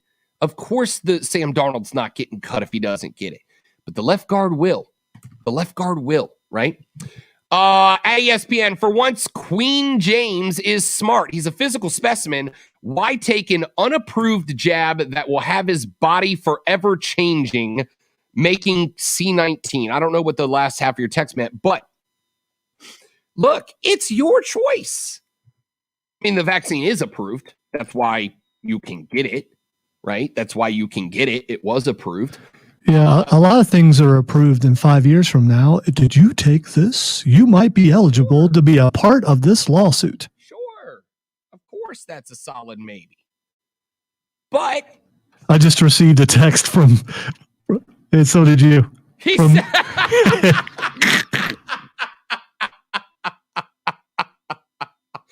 our big boss just said to cut me off as advertised because I had the audacity to say there were compromising pictures of him taken in a compromising position wearing a Reds jersey. And this is the moment where maybe a less experienced or someone who would think it was funny would have just cut you off and would have had the excuse to say, hey, the boss told me to do it. You'll notice that, however, as the big Royals fan that he is, he made the qualification of unless it's Moose, unless it's Mike Moose, then he would be okay with it. Some Royals fan you are, big guy. Let's take a break. Let me finish up my thought there. Look, if you don't trust the science, have at, all right? But there are dozens and dozens and dozens and dozens of players who are also physical specimens who have gotten the jab, and they're fine. And they're fine. 96% efficacy rate. The last big scare was the blood clotting, where they had 7 cases out of 97 million distributed vaccination doses. It is your choice. But there are consequences to every choice that we make in life. Every choice we make in life, there are consequences to that you must face. And if LeBron decides he doesn't want to risk the vaccine, that's fine. It's his call. It's his call. But if a consequence is he has to miss NBA playoff time and the Lakers don't get to repeat because he's not there as their MVP, that's a consequence. And I won't feel bad for him despite having been a LeBron James fan for many years. You know, if they were playing well and everything, maybe that argument would really hit home. But let's face it, they're probably not making it out of the first round the way they're going now anyway. Yeah, but part of the reason they're going now is why? Because LeBron and Anthony Davis have missed 6 weeks apiece. They were in second, third in the West until Bron's ankle gave out. Until Bron's ankle gave out, till AD's Achilles gave out. Now AD is back out because he got back spasms last night, and he's got to sit. There ain't but 5 games left. One of them's tonight. If those two are able to come back, they're back for 4 games. And if they don't go 4-0, they're in the play-in tournament. And if, again, I'm not saying it will happen. LeBron might be perfectly fine and not contract COVID and play all the way through. And he may never get it. LeBron's got the ability and enough money to completely isolate himself until herd immunity is reached, and he's not part of it. That's his choice. Yeah, he could stay at one of his homes and never see another human being. Absolutely. Absolutely. And, by the way, take full advantage of the rest of his teammates being willing to get vaccinated because now he can go to practices and understand he's not going to contract it because everybody in the building's got vaccinated but him. His choice. But he gets to live with the consequences, and part of those consequences are a large group of his fans think LeBron is acting selfishly and might cost the Lakers something and may not be fans of his and may not buy his gear anymore. That's a consequence of his decision not to get vaccinated. All right, let's take a break. Back after this, The Rob Brown Show. I'm Rob. He's Lonzo. The Rob Brown Show's on your radio. It's ESPN. The Rob Brown.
To answer your question on the Twitter there, Zoe, at Lonzo on Word on Twitter, the answer is my first wrestling shirt was also, I think I had one I may have had one when I was like super young because my dad was a wrestling guy. But the first one that I was like, I'm spending my money, I want to say was also an NWO shirt. Original, OG NWO, black and white NWO.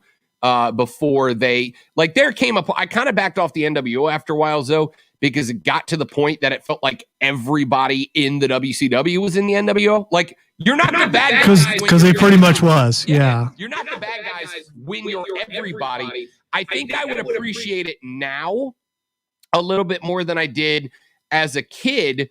And here's why, and you're going to crack on this, because I think now I kind of could put a meaning on it of the workers rising up against a united front of a really terrible place to work, right?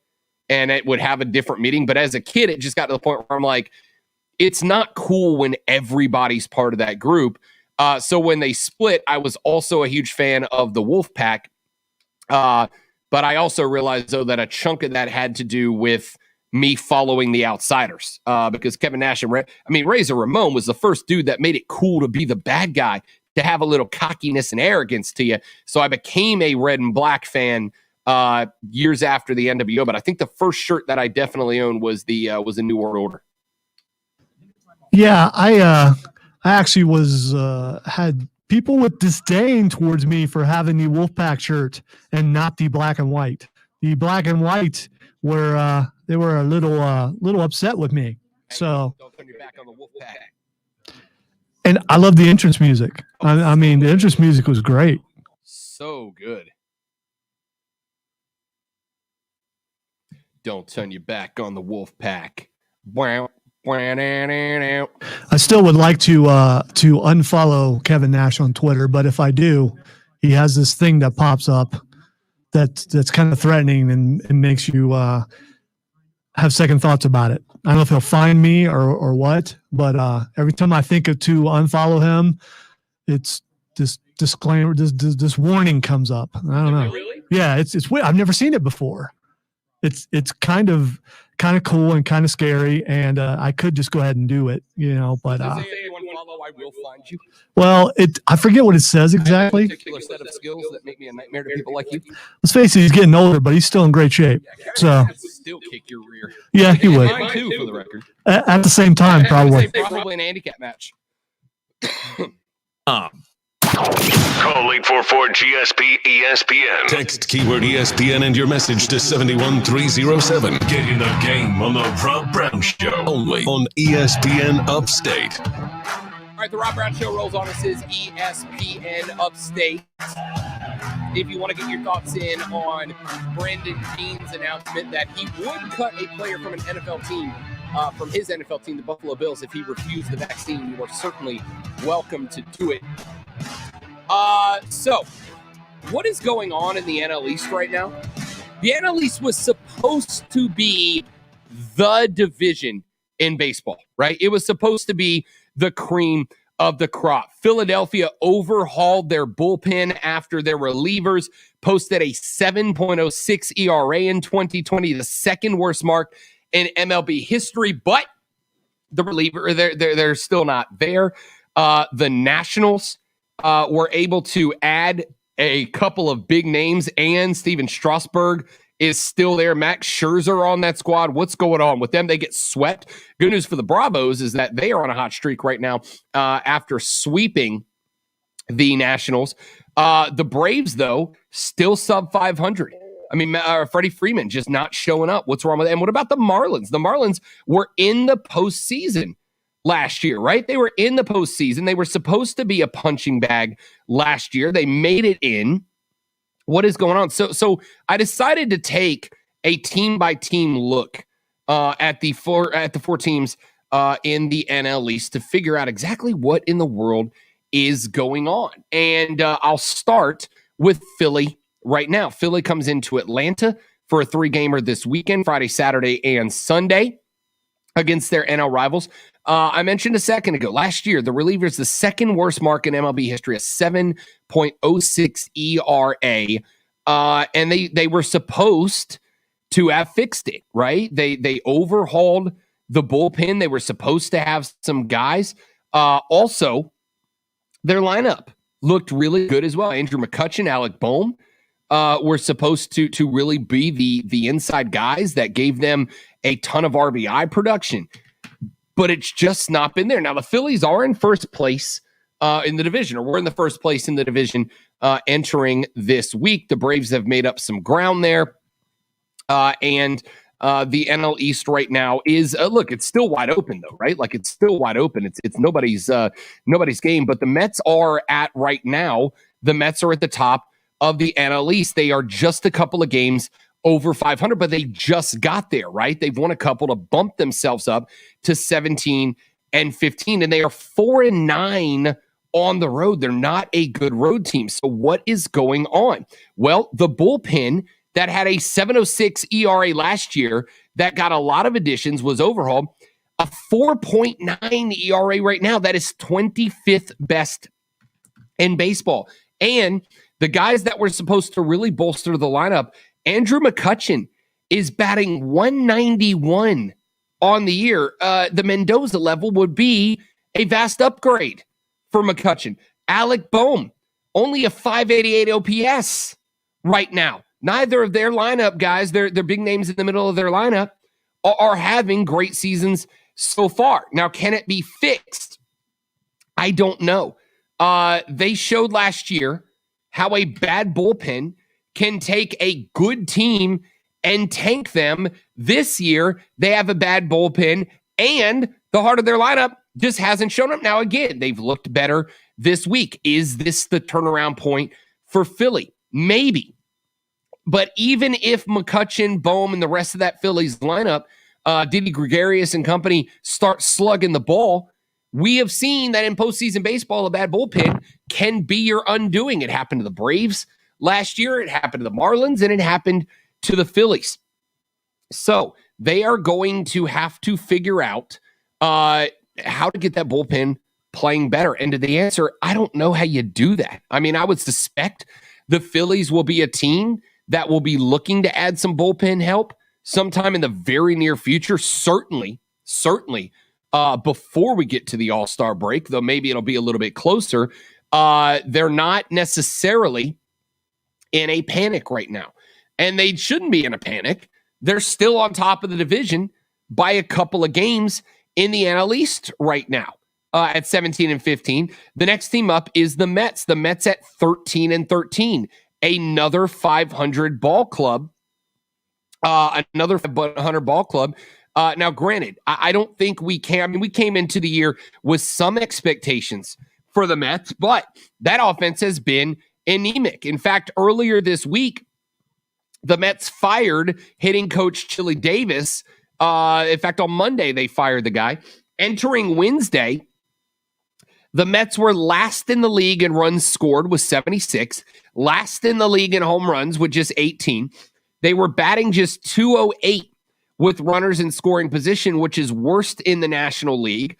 Francisco Lindor has struggled in his first month plus with the team, batting 163 with a 494 OPS, just one home run, and 3 RBIs. Now, the good news for the Mets is that if there's a team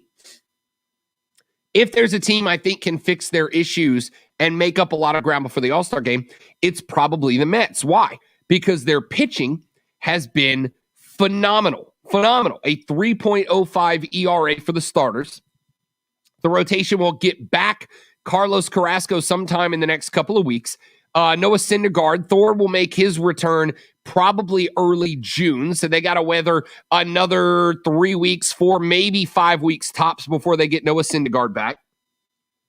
The question is, when will the lineup start hitting? Now, I will take a cold lineup and great pitching before I take, I will take a cold lineup and great pitching before I take the hottest lineup and subpar pitching. We know that, right? At the end of the day, the MLB, even in today's era of home runs or strikeouts and nothing else, pitching predicates success or failure of a team. It just does, and I don't think anybody's going to make the argument. It is great when you can build a slugger offense. It is great when you can build an offense that good. But at the end of the day, if the pitching sucks, so does your team. The Mets are still getting good pitching, and they're missing 2 of their front end guys in Carrasco and Syndergaard. Jacob deGrom right now is probably the best pitcher in baseball, but deGrom's going out there and he's throwing games where he's getting 1 run, maybe 2 in support, and that's not good enough. When we come back here in just a minute, there's 2 of your teams, right? There's the Phillies and the Mets, the top 2 teams in the division. Let's talk about the Braves when we come back. Where do the Braves sit, and can they make a run? I mean, they're only a game and a half back right now. That's the good news. They swept the Nats. That's good news. But they're still sub 500, and that's for a team that was supposed to be a National League contender this year. Can the Braves right the ship against the Phillies this weekend? I'll give you their keys to success when we come back on the Rob Brown Show and ESPN Upstate. The Rob Brown Show.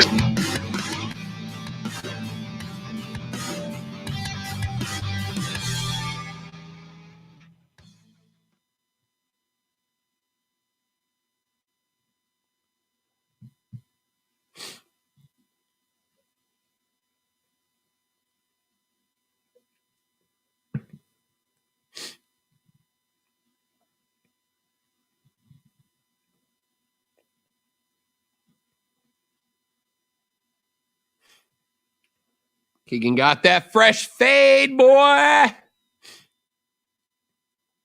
Question is, Keegan, you've got engagement photos in a week and a half, or what is it, a week and 2 days.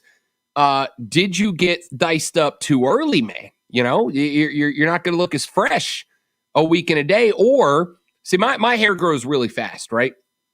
That's the good news.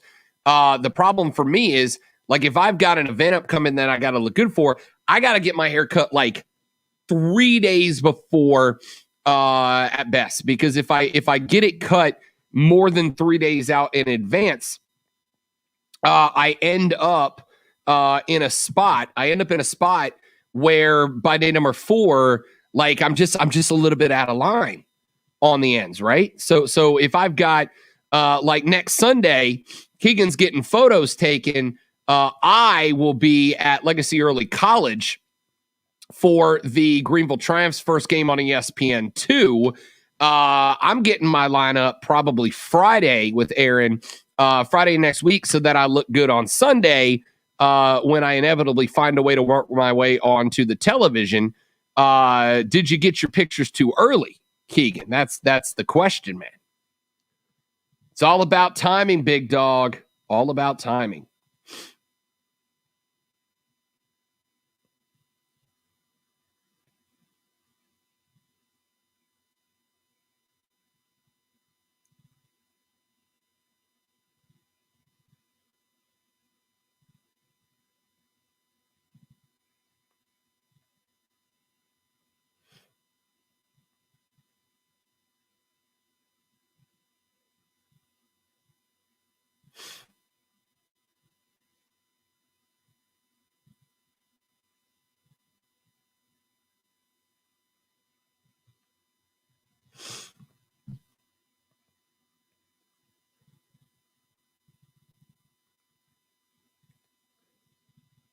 So I got to tell you, I think the final fight scene in Logan, where they're taking on the Wolverine clone and all the kid mutants are pitching in, I think it's one of my favorite final scenes in any of the superhero movies.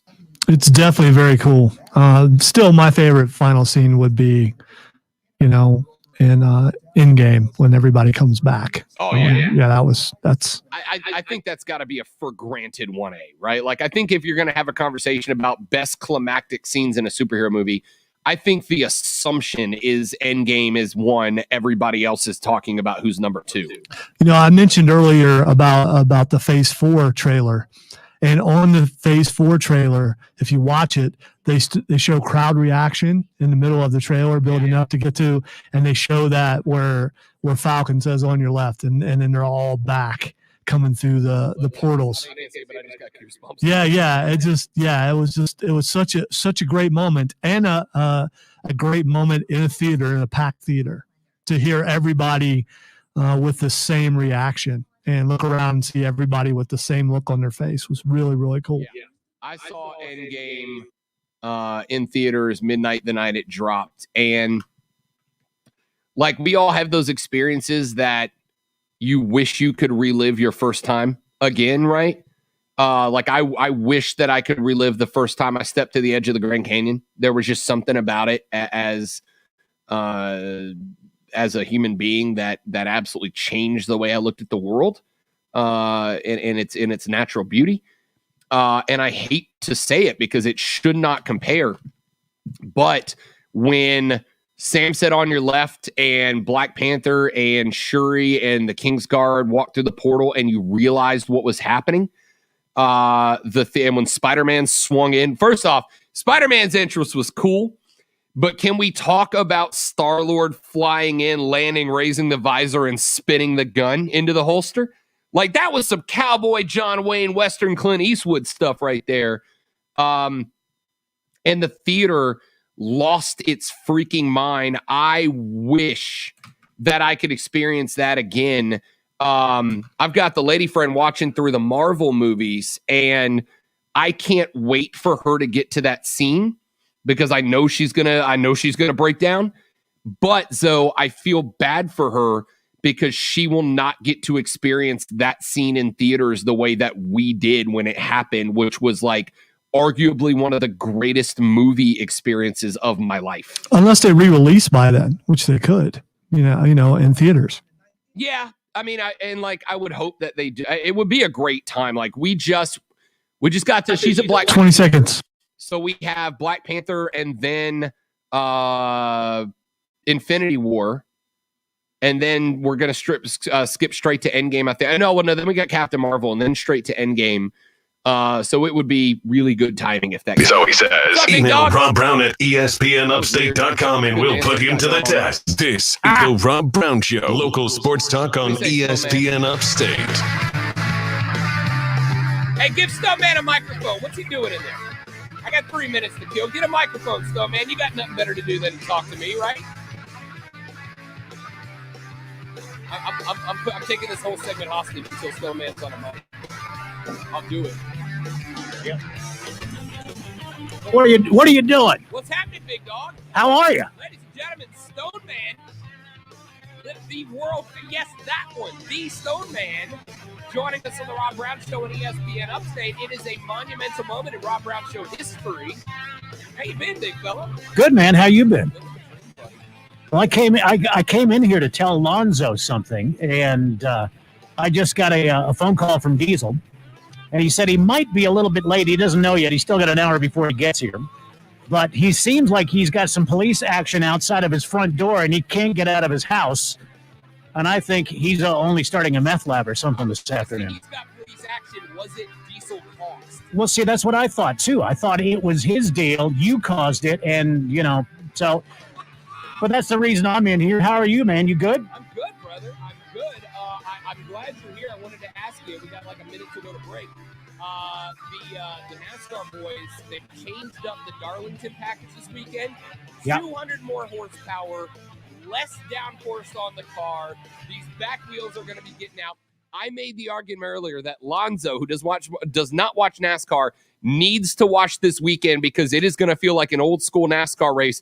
Help me convince Lonzo that if he doesn't watch Darlington on Sunday, he is missing out. Well, I tell you, if you've never seen Darlington, Lonzo, you're running right up against the wall, and that's where you get the Darlington stripe. We've been down there a couple of times to see it. When you leave that racetrack, you're covered in rubber in the fun way as well, and it's just kind of it's probably the oldest track on the circuit, and it's back to old school stuff, and that's the real cool thing.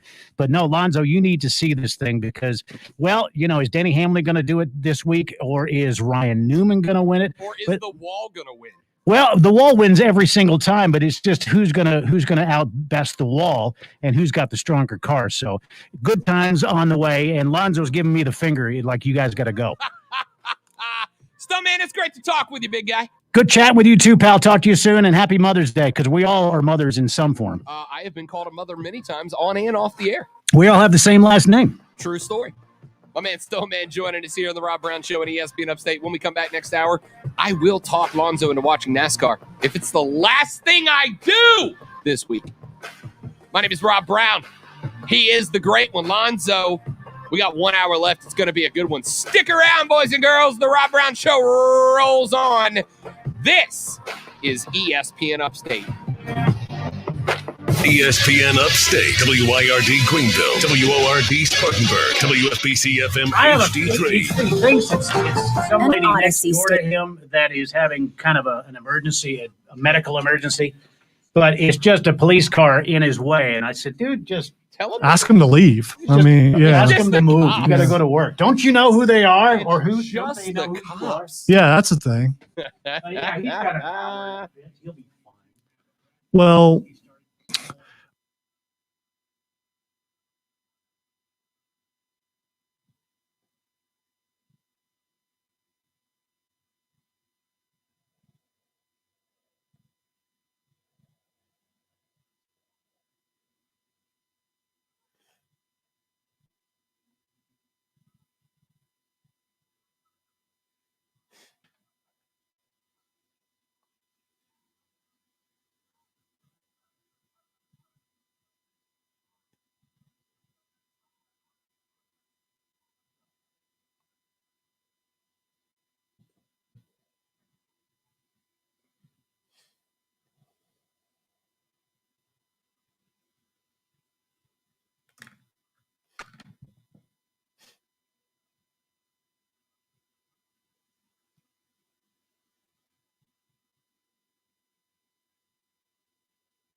Stone Man with the voice of a radio DJ angel.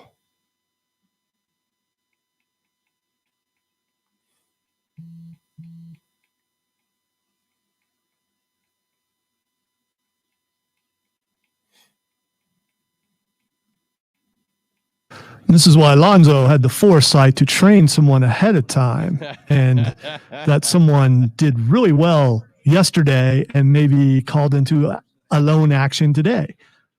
He's got an hour, though. He can get out of his driveway by then.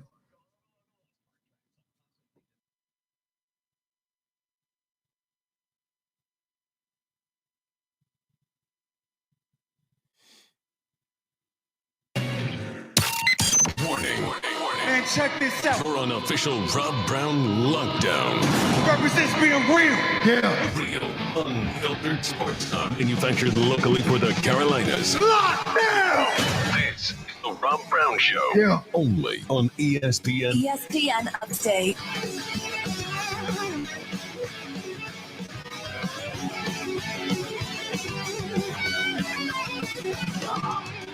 The Rob Brown Show rolls on. This is ESPN Upstate, and this is the third, the final, the money hour on a Friday afternoon. How do you do, boys and girls, ladies and gentlemen, children of all ages? I and Rob Brown, your ever so humble, yet frequently correct and, dare I say, dashingly good-looking host. Back in the network studio, my co-host, the executive producer. He is the great one, #DadKicks, Colonel Grudge, the Alpha and the Omega of ESPN Upstate, the conductor of the Symphony of Sound that is the Rob Brown Show, the content cash cow, Lonzo. You know, Rob, I will get through all your nicknames in one breath one day. Well, quit adding nicknames to it, or you never will. You know, headphones are kind of like your car seat. You know, you have your car seat just a certain way. Yes. And then someone uses your headphones and they have a much smaller head than me, and just trying to get them right, and it just doesn't feel right. See, now what you're going to have to wait for is when Stoneman goes back to the Liberty spikes he likes to rock, and then your headset's going to stand up on top of your head like a cartoon. No. Can't have him touch the spikes when he's spiked, and then in March when he shaves for St. Baldrick's, then the headset is just like the two cans with a straight line between them. Here's the thing: if he had I forget which one it was, Kid or Play, if he had one of those things, then maybe it would match the size of my head. But compared to the size of his head, but he does not. I think it's more of that I have his ear warmth on, and that might be bothering me. It's just kind of like sitting in a hot chair. You know, I don't think in all the years that I have been doing this, you know, because look, there are times where you find yourself in an emergency situation where you got to use somebody else's cans, right? Like there's been a couple of days that I've gotten the call last minute. Hey, can you come in, fill in for Diesel or come run an hour for whatever because somebody's out. And yeah, I never mind. I'm happy to do it. But there's days when I just got to run out of the house to get up there and I forget to bring my headphones. I've been working at home for a year and 2 months now. So my headphones are just, they're here. They're on my coffee table where I work. And you get up there and you got to use somebody else's cans, which means I either have to use Diesel's and change them all up, or I got to go borrow Zoe's extra pair from the depths of his filing cabinet. Which is all good. Why you want to tell everybody where I keep them? Now everybody knows. Now I'm going to have to find another spot. Thanks. But every now and then you've got to use somebody else's cans right after they get them on the show. And I don't think I've ever thought about somebody else's, and I quote Lonzo, ear warmth. That deserves hazard pay, I think. It's an apt description, though. If I say ear warmth, you know exactly what I'm talking about. That's exactly what it is. Exactly what it is. All right. 844-477-3776, 844-GSP-ESPN. Text us at 71307 on the Ingles Market text line. That is up for you. I got a couple of texts that have come in. Speaking of deserving credit, I still say Lonzo deserves a non-alcoholic beverage named after him, and I still say it should be Lonzo's maize and blueberry juice. End quote. What a burn. What a burn. I appreciate that. I don't like it, but I appreciate it. At ESPN, lifetime Bills fan here. Brandon Beane can do no wrong in the eyes of Bills Mafia. Fans are going to be required to be vaccinated to attend home games. Beane is looking at this from a business standpoint, and I trust the process. Take the shot and make another run at the conference title. Go Bills. Appreciate that text. But would you have that same opinion if it's Josh that can't play? Because who's your backup? I don't know who's their backup quarterback. I don't know who it is. Do you know who it is? Not off the top of my head. I'd have Right. to look. Right. That tells you how good they are. Who's the backup quarterback for the Atlanta Falcons? Dude, why you gotta wait. Why you gotta kill it? Why you gotta kill it? Who's the backup quarterback for your defending champions Super Bowl winning Buccaneers? Is it Blaine Gabbert? Maybe. Is it?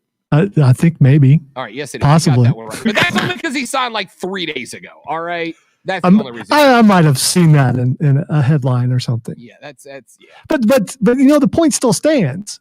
If you have to go with your backup quarterback because your boss decided that he's going to cut your starting quarterback, and let's face it, what is Buffalo with their Josh is the reason why is one of the main reasons why Buffalo is doing so well. If he gets cut because he doesn't take the vaccine, are you still going to support the owner? By the way, the backup quarterback for the Buffalo Bills is a name that we both know, Lonzo. His name. I was going to say, I bought enough time for one of us to look. His name is Mitchell Trubisky. Oh, wow. Yeah. Oh, man, you're good. Get you some of that. Yeah. I'll tell you, he's probably one of the better backup quarterbacks in the league. Surpassed only by Andy Dalton, QB1/2 of his Chicago Bears. All right, 844. That's the Ingles Market text. Shout out to the Geese, yo. Be strong.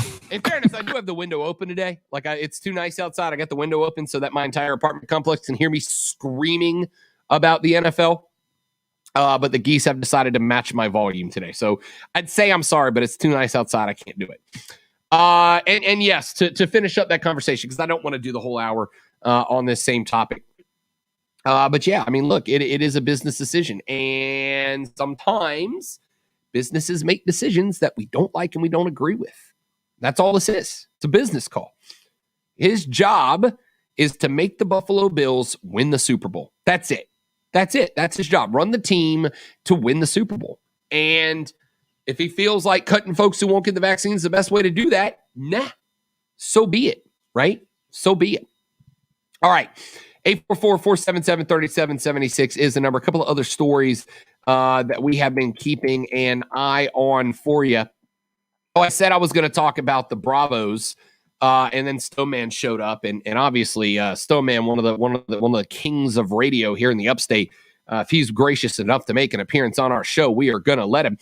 So what is going on with the Braves? Why are the Braves sub 500? I mean, again, the good news is after sweeping the Nationals, they have gotten a few games back, and they are now just a game and a half back of first place in the NL East. They trail the Mets by half a game. They trail Philadelphia by game and a half. But this weekend, the Phillies visit Atlanta, which means that if the Braves are able to take 2 of 3 from Philadelphia, they could end up in first place of the division. They could jump the Mets, jump the Phillies, and go from third to first in a Friday, Saturday, Sunday home trio.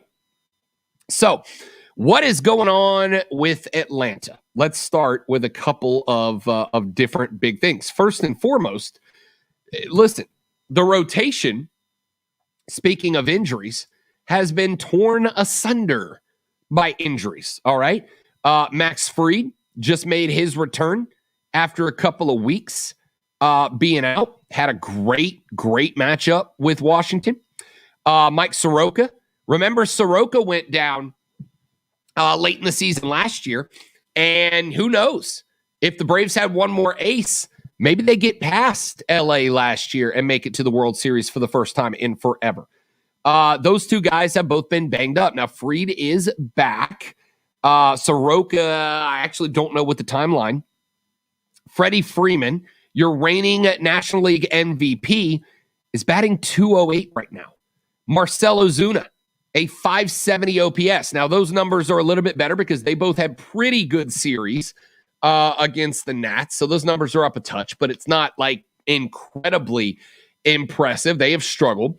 And the bullpen, look, the bullpen, we talked about the Phillies bullpen a few minutes ago when we talked about what was wrong. The Phillies bullpen has a 4.09 ERA. The Braves isn't a lot better. The Braves bullpen is throwing a 4.63 ERA, and they did not really get much of an upgrade over the hot stove season, so they've still got some trouble to battle as well. Can it be fixed for Atlanta? The good news is yes. The 3-time division champs have survived injuries to starters, and they have found some stuff while they've been waiting for their best players to get back. Huskari Noah has been big. A pitcher in one of the wins over the Nats knocked in a granny. The dude is making an argument to be the Shohei of the NL. He is the Ohtani of the NL right now.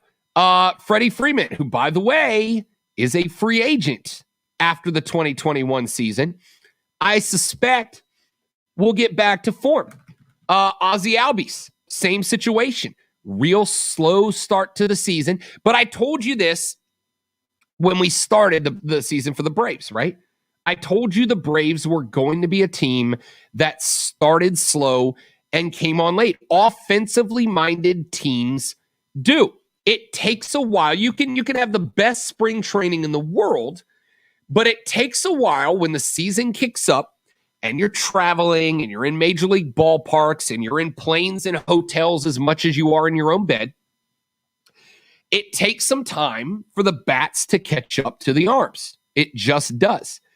I don't think Freddie Freeman, reigning 2020 National League MVP, is going to be stuck batting 208 all season long.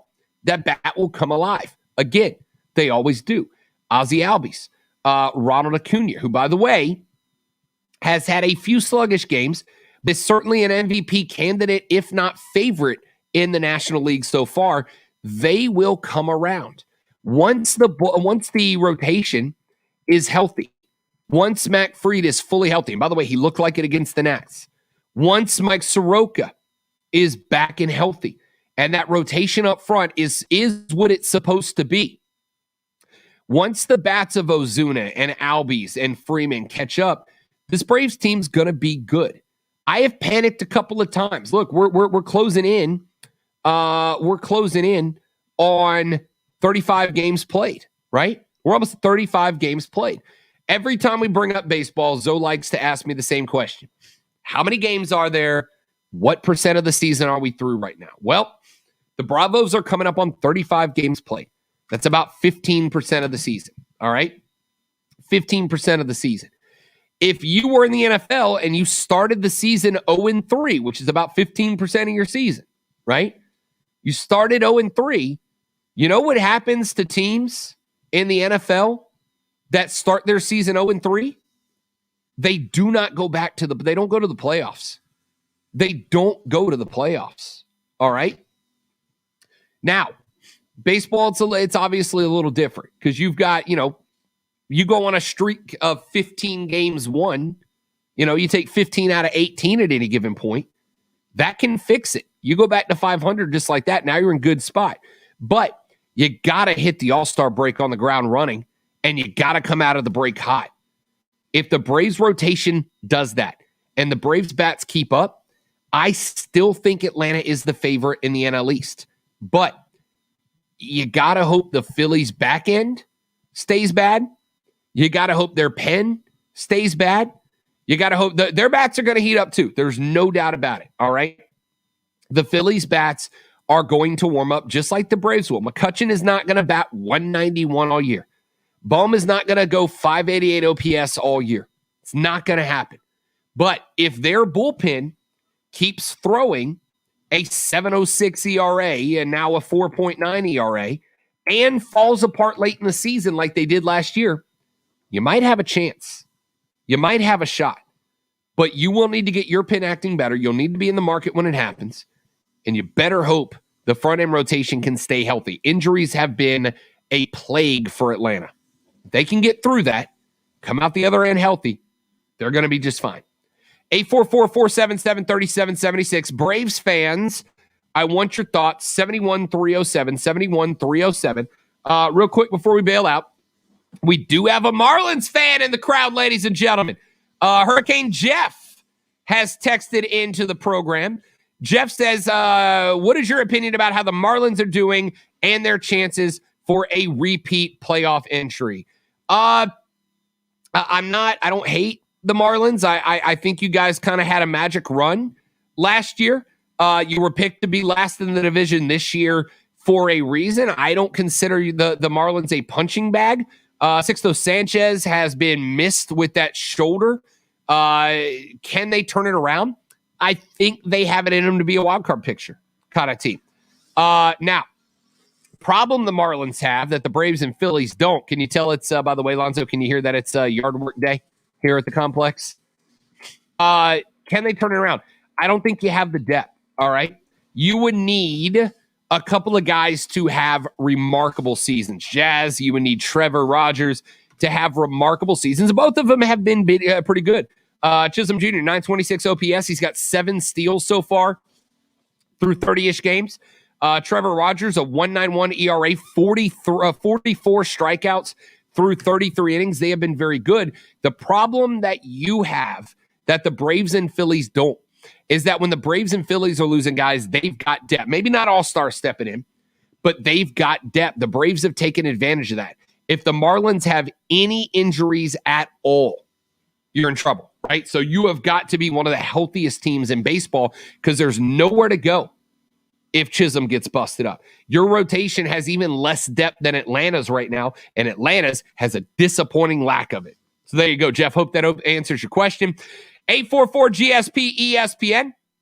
844-477-3776 is the number to be a part of the program. When we come back, a story about the transfer portal that is going to aggravate Lonzo even more than the transfer portal normally does. That's next on the Rob Brown Show. This is ESPN Upstate.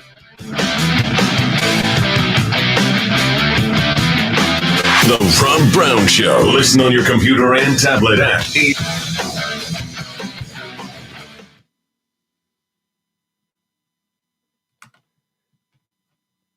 Is the yard work coming over my mic, Lonzo? Do I need to shut my windows? It was a little bit earlier, but it adds ambiance. Here's the good news, bad news. The good news is, Lonzo, that I love the smell of fresh cut grass. Love the smell of a fresh cut yard. It's one of my favorites. The bad news, though, is I know that when I smell fresh cut grass, 10 to 12 minutes later, I will not be able to breathe anymore. And I'm worried that is the situation I'm currently in. You were already struggling, and I could tell that you probably had the window open. Yeah. Yeah. I mean, listen, I went outside this morning for a few minutes. I came back in, and like 10 minutes before the show, I'm like, uh-oh, here we go.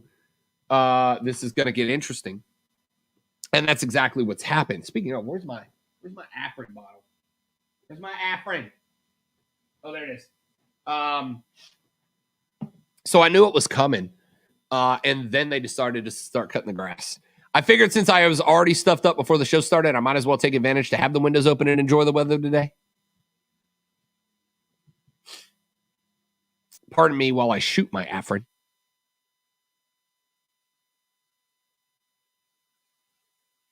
Businesses are constantly looking for ways to advance their marketing strategies and grow their companies. That's why Dell Technologies assembled an all-star.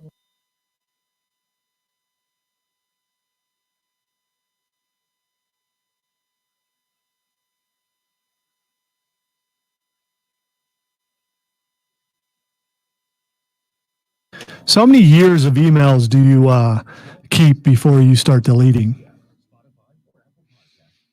I got I've been getting the email boxes nearly full thing for a while, and finally it was within like a couple of megabytes, and I thought, which is still quite a bit for the size, unless there's a lot of audio attached, which happens a lot with my emails.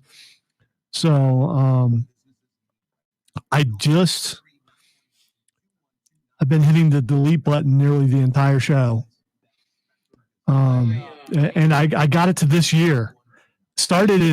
I started. Well, yeah. Well, but it was 2017 in my email, so that's not bad. I try to keep no longer than a month, which is an arduous task to say the least. But I try to keep it to a month only because if I don't, I will start forgetting to respond to emails that are important. Or I will I've got best of clips that I want to turn into promos. And if I let them get to the point where they're not on my screen, you know what I mean? Like in the left-hand side where all our emails are stacked. If they're not there for me to look at every day, I will forget. And then like 6 months later, I'll go back and I'll have, this audio I wanted to turn into a promo, but it's head coach of the Swamp Rabbits talking about their hopes for the playoffs, and you're like, it's already the playoffs, so I can't use it now.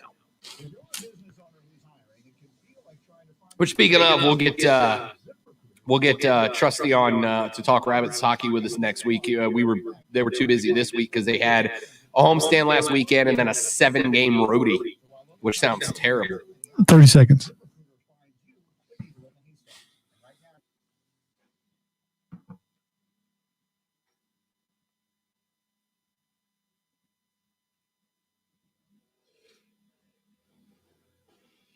You seen the previews for Jupiter Rising? I have not. You need to check that out. It's Netflix. Yeah, it looks pretty cool. It actually dropped today, I think.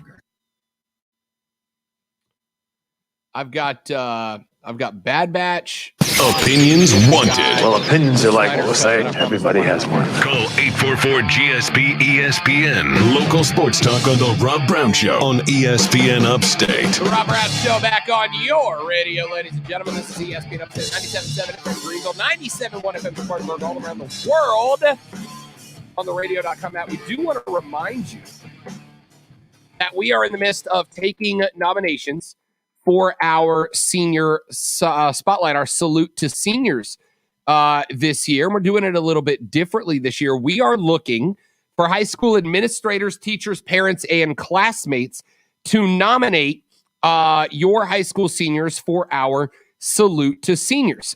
We are looking for seniors that stand out in their class. And this year, not just those that are gifted athletes. We are looking for class leaders. We are looking for those who have leaned heavily into community service. If your senior has stood out through their good deeds, hard work, and excellence in the classroom and out of it, we want you to go to our website, espnupstate.com, espnupstate.com. Right there on the front is a big old button right there at the top that says salute to seniors. We want you to click on that and nominate your seniors, powered by Healthy Blue and Old South Trading Company and ESPN Upstate. Submit your senior that stands out in and out of the classroom. And in just a few days, we are going to start shining a spotlight on those seniors. We are going to start telling the community about the types of kids that they have put into this community. Zoe, it is one of my favorite things that we did last year with our senior sports spotlight. This year we changed it to the salute to seniors so that we can recognize all of the good done by the next generation of civic leaders here in the Upstate.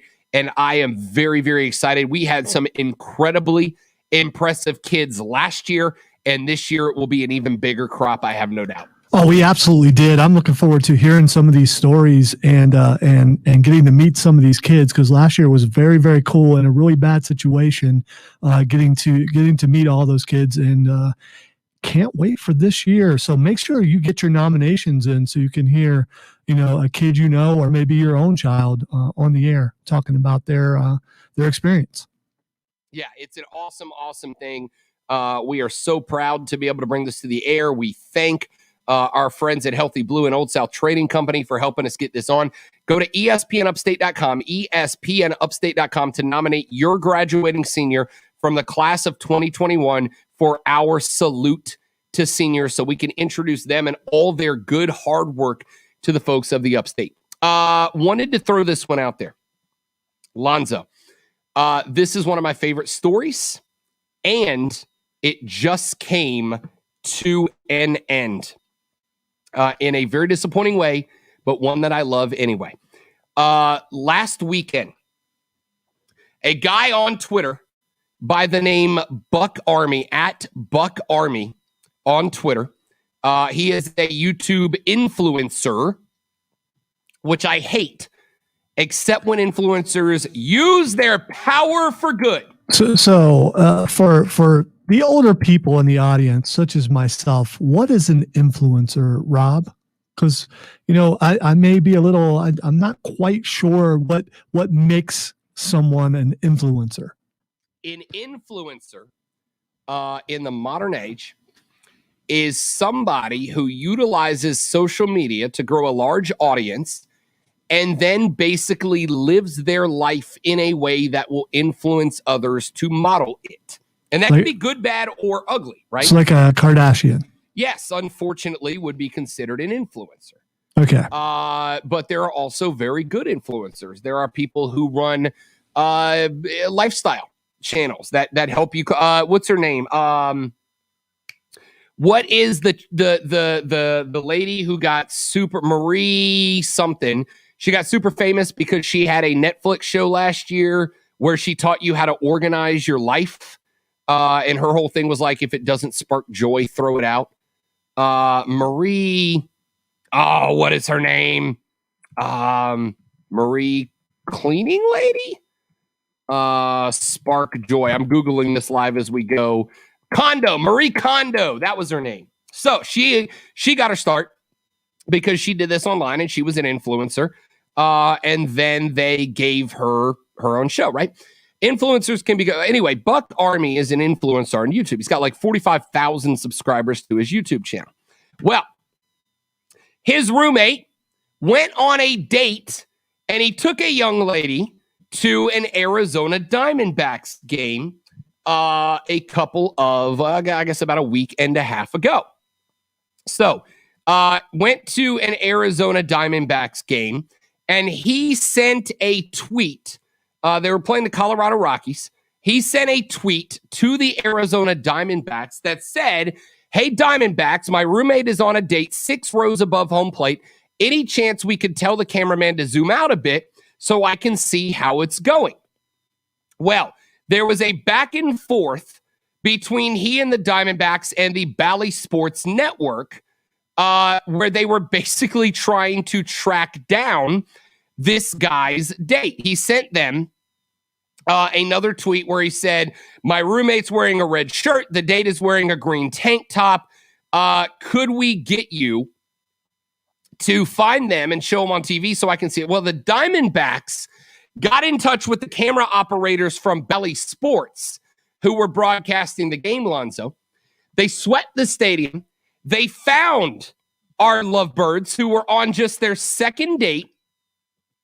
And they not only broadcasted them on TV, but they put them up on the Jumbotron at Chase Field, took a picture of it, and sent it back to the young man at Buck Army on Twitter saying, "You're welcome. Looks like the date is going well." Gave him a baseball from the game, a couple of baseballs to hang on to, put up a picture up on the Diamondbacks Twitter feed, etc. Seemed like everything was going really, really well. Well, shortly after that, the Arizona Coyotes responded to the tweet of the Diamondbacks. The Diamondbacks put up a picture of the roommate and the young lady with the question, but the question on everyone's mind, is there gonna be a third date? Well, Zoe, the Arizona Coyotes sought out the young man and the girl and put up a tweet with a picture of them in the Fresh Coyotes threads that said, "Can confirm there was a third date, heart emoji. Hey, Suns, want to make sure there is a fourth date." And the Suns then reached out saying that they would hook them up with Suns jerseys and let their fourth date be to a Phoenix Suns game. So, a super cool story where these teams got engaged with their audience, got engaged with these young people, gave them a platform, reached out, and had some social interaction, which I thought, Lonzo, was pretty cool of the Diamondbacks and the Coyotes and the Suns to make that happen for these two young folks. It was kind of a cool little thing. Until, Lonzo, cue up the sad music.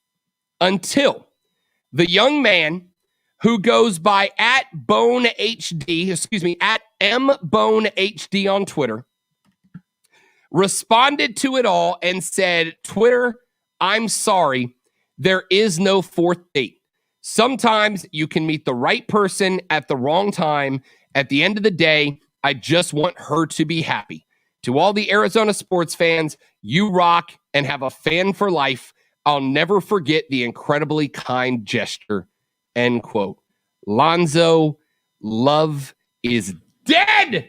These two people have crushed hopes and dreams, but pretty cool from the Diamondbacks, the Coyotes, and the Suns. I mean, it's cool, but at the same time, if you're just out trying to be on the date and suddenly you're up on the jumbotron and you're getting all this stuff back and forth, that's kind of pressure. That is a lot of pressure for dates number 2 and 3 for sure. Well, and if there's going to be a date number 4, you're going to be up there again. So you're pressured into, even if you're not feeling it, pretend like you're feeling it just to basically get free tickets and be put up on Twitter and stuff. And maybe she just couldn't handle it. I was going to say, my theory is because if this dude and his roommate are both YouTube creators and influencers, my bet is the young lady went, whoa.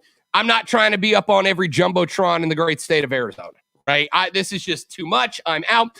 And it may even be that they're still seeing each other, but she asked them to post the fake breakup so that they could go back to a baseball game without being sought out for the jumbotron, right? But the point of this, jokes aside, which I thought you want to talk about why, and I've said this before, one of the reasons that I consider myself so lucky to be here in Greenville is, and we've talked about this 100 times, and I will 100 more, just how important it is for the Triumph and the Swamp Rabbits and the Drive to have fan interaction, to reach out and make their experiences within the community so special and so important. Look at what this did. I promise you that the Diamondbacks and the Coyotes and the Suns, I promise you they picked up some new fans in Arizona because they were willing to do this for a couple of folks who, I don't know if they were fans already or not.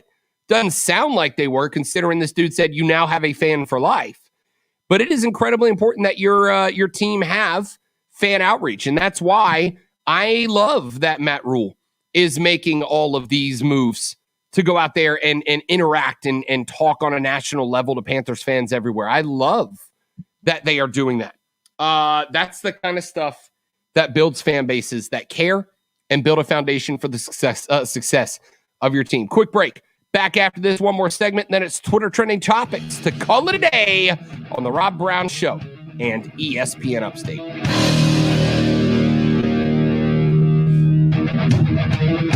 The Rob Brown Show. Listen on your Amazon or Google Smart.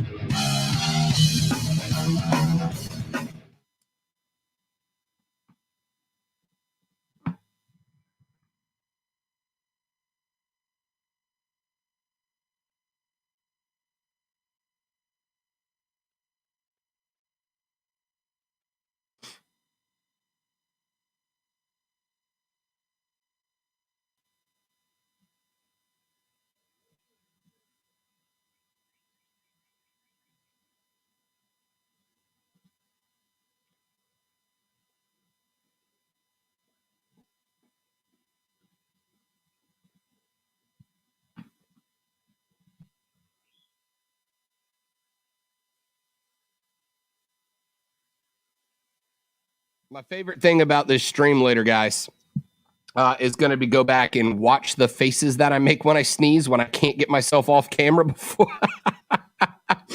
Oh, man. I was thinking about taking a nap after the show, but ain't going to happen now.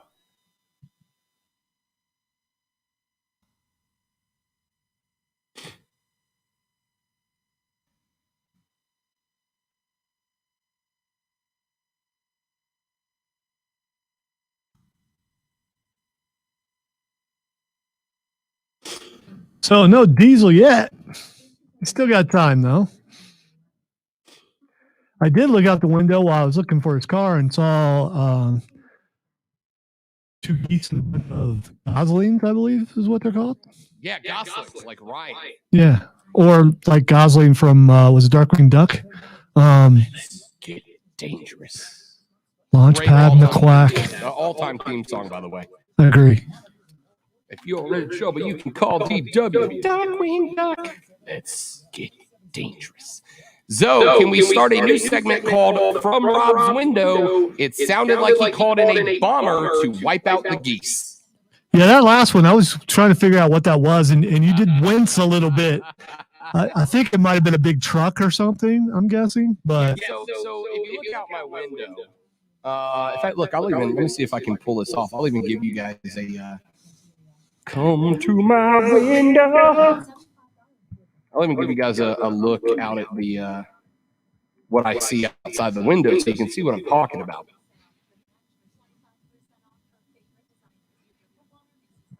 We're going to the third person. The man on the street cam. Yes, we're going man on the street cam here.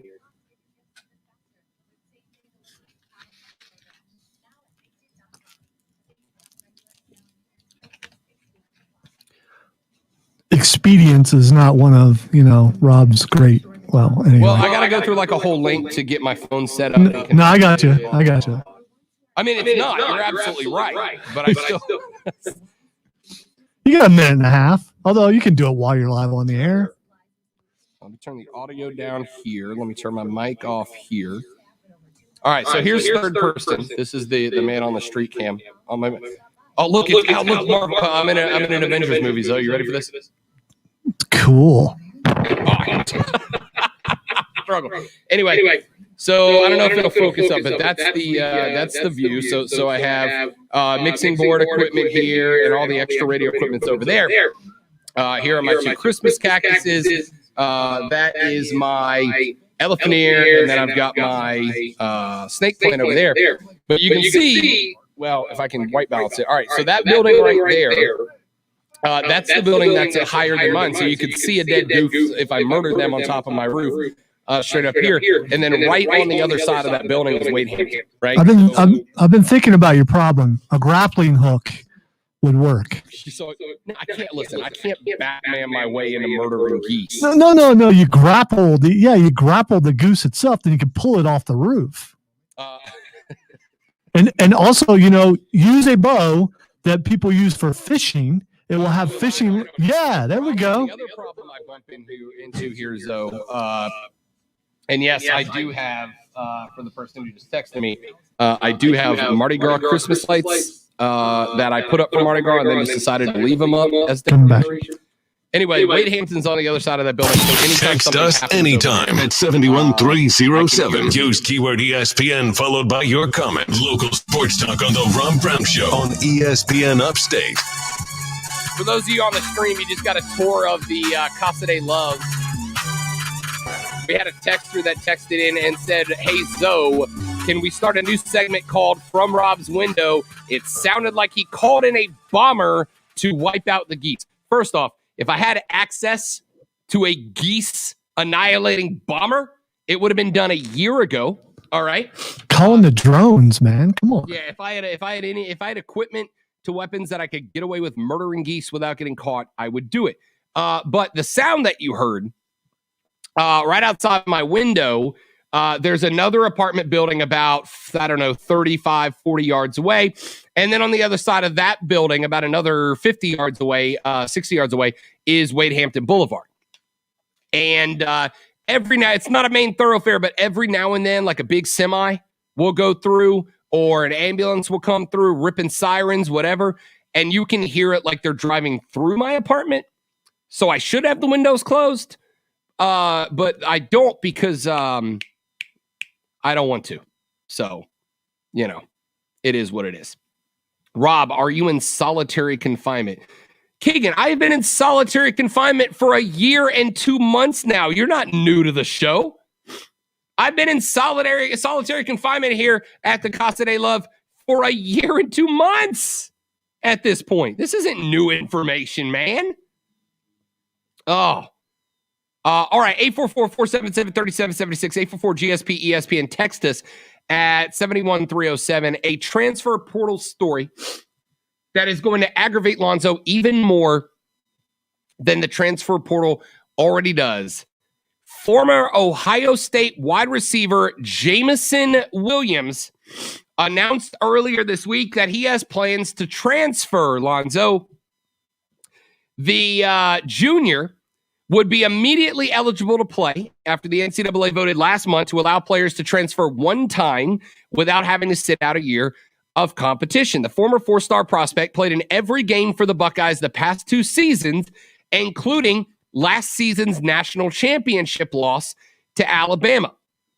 He caught 9 passes for 150 yards and 2 touchdowns in 8 games. So not a huge year, but certainly a guy that was looking to break out this year, known as a speedy wide receiver who in high school set a state record in the 300-meter hurdles, beating a mark previously held by former Buckeyes running back Ezekiel Elliott.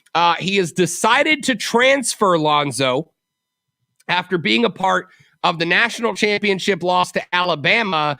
With that context, Cluzo, would you like to take a stab at where young Jamison Williams is transferring this year? Alabama. Correct.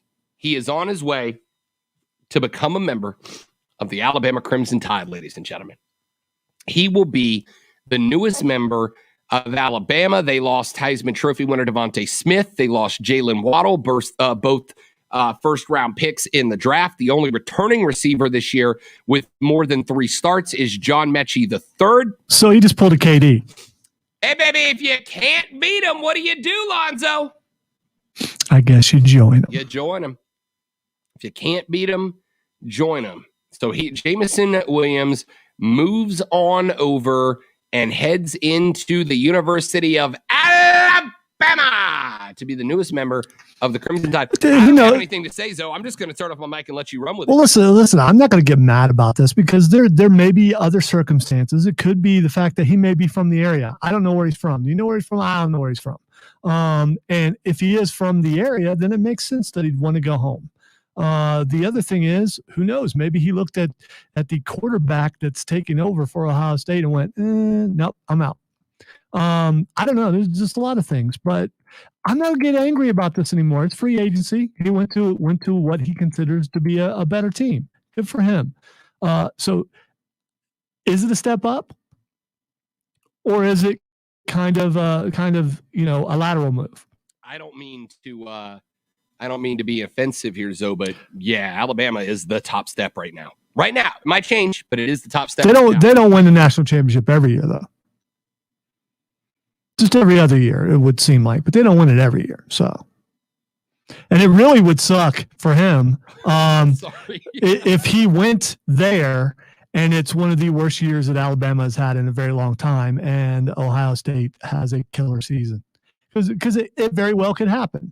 The top 4 or 5 teams are probably going to be the top 4 or 5 teams again, but there's a little shuffling that can go on. And quarterback, 2 new wide receiver, 2 first rounders gone, running back gone to the NFL. It will be a tough year. It's still Alabama though, and it's still Ohio State. So again, I'm gonna believe that there are extenuating circumstances that possibly the dude's from the area and he just wants to go home. He is from St. Louis, Missouri. So I'm trying to figure out which one. I'm trying to figure out which one's closer. Yeah, well, I guess Alabama's closer to St. Louis, Missouri, isn't it? Sure, why not? It's closer than to Ohio. You got to keep in also, Columbus is Ohio. It's in a valley, so there's more distance than what you think because you got to go down into the valley. Let's see here. I'm looking at the map. Yeah, you're right. It's probably about equidistant, to be honest with you, from St. Louis, Missouri. It's probably about the same distance. Huh. I should go back to geography. Quick break. We come back. We talk about what you're talking about with everybody's favorite game. It's Twitter Trending Topics next to end our week on The Rob Brown Show and ESPN Upstate. The Rob Brown Show. Listen on your Amazon or Google Smart. I sneezed so much off air that segment, my eyes are watering now. I couldn't stop. Pardon me, I'm going to... Okay, he's here, so I don't have to get my Twitter back up. Panic. It's good enough. See if he comes in wearing a bracelet or something.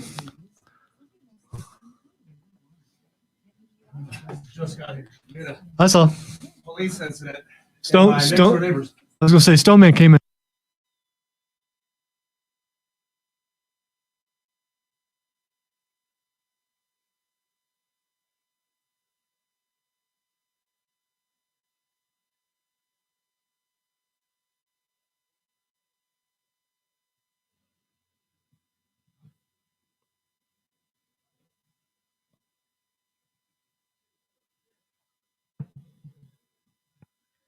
All right, back.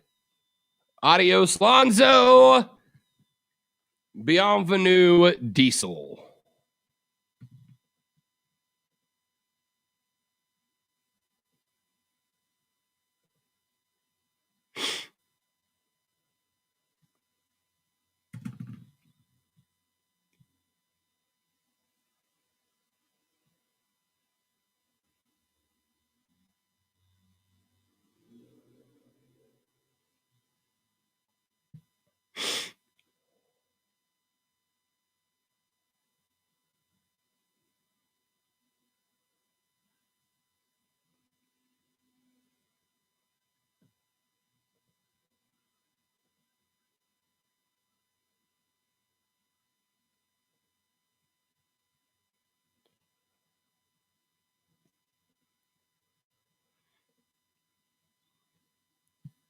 Yo, I sneeze so much my eyes are watering and they won't stop. Oh, man. That was annoying. Whew, just made it. What's up, buddy? Try new Crest Just Advanced friggin' Gum made it. Restore. Yep, new Crest Advanced Gum Restore. It detoxifies below the gum line to restore your gums back to health in just 7 days. Exactly. Healthy gums, healthy mouth. New Crest Advanced Gum Restore. Healthy, beautiful smiles for life. Sorry to interrupt your jams, murder mystery podcasts, or motivational beach noises, but we got something else you might like to hear. It's called cash. That's the sound of an extra $250 after your first 10 deliveries with Uber Eats. That's right, an extra $250 on top of all the other cash you'll make during those first 10 deliveries. If that sounds good, visit t.uber.com/extra 250. Uber Eats, deliver with us. Limited time offer, terms apply. See t.uber.com/extra 250 for more details. What are real people saying about Skechers Arch Fit footwear? Joe from Hilton Head says, excellent product. I need arch support, and these shoes have it. Joe, Skechers Arch Fit don't just have arch support, they have podiatrist certified. Yeah, so like 1:30, I'm on the call with Mark Ryan pulling audio, and two cops speed up and park right in front of our house. They go to my neighbor's house, whose wife potentially is of poor health. She's in her mid to late 40s. She's kind of a bigger gal. She's bald. She wears wigs, so it's possible that maybe she has cancer. The arch support is amazing. So they come speeding up to the house and they rush in, and then one paramedic, and then a second paramedic, and then a fire truck shows up. They called out everybody. Feel for yourself what everybody's raving about. Find podiatrist certified Skechers Arch Fit at a Skechers store, Skechers.com, or wherever stylish footwear is sold. Yeah, it's not a fun reason to be late. all night. Up at 2 a.m. Again? Tonight, try Pure Z's all night. Unlike other sleep aids, our extended release melatonin helps you sleep longer and longer. ZQuil Pure Z's all night. Fall asleep, stay asleep. And now, The Rob Brown Show presents Twitter Trending Topics. Here's what's happening on the internet. Let's see what Rob Brown knows about it. Topic number 1 is Nia Long.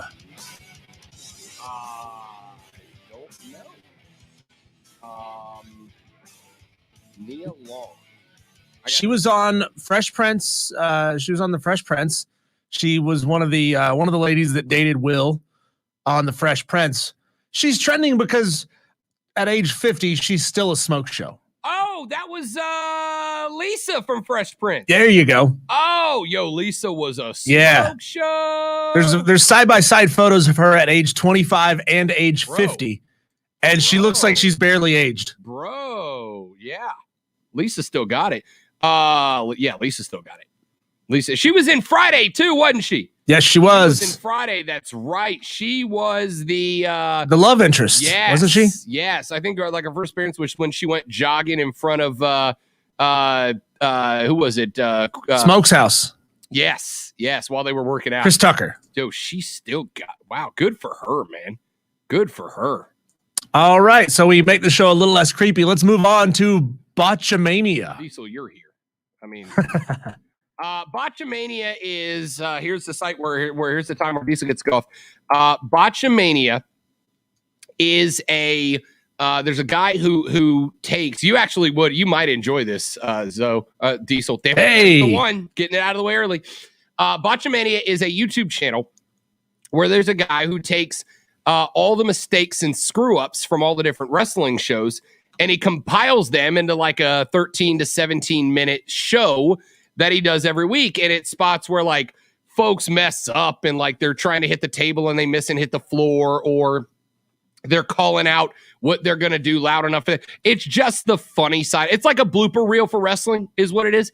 And for years, this guy named Matthew has been running Botchamania. It's like if you're a wrestling fan, it's one of the things you must watch. He's got like 300 plus episodes of it out. It's hysterical. Well, he started putting my favorite wrestling company, AEW, into the clips, and apparently somebody at AEW, initially they gave him permission to use it, but somebody at AEW filed 3 copyright strikes against his YouTube channel, and you, as the nation's most influential wow, that was so sarcastic. I mean, you could have just said not, but then no, you have to go coughing and hacking and lose your lunch. That was so sarcastic, I was allergic to it. Diesel, if you get 3 copyright strikes against your YouTube channel, you lose your channel. Well, that's true. AEW filed their 3rd copyright strike against Botchamania and got the channel down. AEW said earlier in the week that they didn't care, but then somebody filed the strikes anyway, and now Botchamania is down and wrestling fans are up in arms. Most of those arms, Diesel, without sleeves on them. I was going to say flabby, but let's move on from that to Chinese Rocket. The strategy, Diesel, is to make fun of yourself so that you take the wind out of somebody else's sails before they do. That's a strategy. This weekend, China is having a used rocket come back down out of outer space. However, what's interesting is that they don't have full control over where this 10-story, 23-ton piece of rocket will actually land. So it is going to hit Earth somewhere, Diesel, and they're not 100% sure exactly where. Now, here's the good news. It's kind of like if you order something from wish.com, which comes from China, you know you're going to get it. You just don't know when. Or where, or what is going to happen. Or exactly. Might kill the good news is that 72% of the Earth's surface is covered in water, right? So 72% chance it won't hit anywhere. No, it's pretty. You can go see it. Like, you can go look at it. The other good news is that, like, of the remaining percentage that is not covered by water, of the remaining 28%, like 15% of that is uninhabitable, so there aren't any people. So we've got like a 92% chance that this rocket just hits water or somewhere where nobody is. But there's like a better than 0% chance, Diesel, that this 10-story, 23-ton piece of Chinese rocket might hit a, I don't know, 10-story, 23-ton skyscraper somewhere. I'm just saying, I'm great with space exploration and reusable rockets. Maybe we shouldn't be cool with just like hurtling skyscrapers out of the sky at random places. Number one, where are Bruce Willis and Ben Affleck to go up there and stop this thing while we still have an opportunity? Number two, could it please like hit Harvey Weinstein's house? Like one giant piece of trash taking out another giant piece of trash. Can we make that happen? I got a better spot. Can just put a bow on 2020 finally and just have it destroy the worst thing about 2020? For years, Diesel, I have had this joke when somebody goes, "Hey, Rob, in the Tampa Bay v. Jacksonville game this weekend, who are you rooting for? And I've always made the joke, I am rooting for something to fall out of the sky and implode the stadium. And I've made it as a joke. Yeah. Diesel, ask me who I like in the Logan Paul v. Floyd Mayweather fight this weekend. You're voting for the rooting Rocket. for the Rockets. Next up, Aubrey Plaza is trending. I love Aubrey Plaza. She Yes. is weird. She's as amazing. Hell, I love her. She was great in Parks and Rec as April Ludgate. Great in Ingrid Goes West. Yep.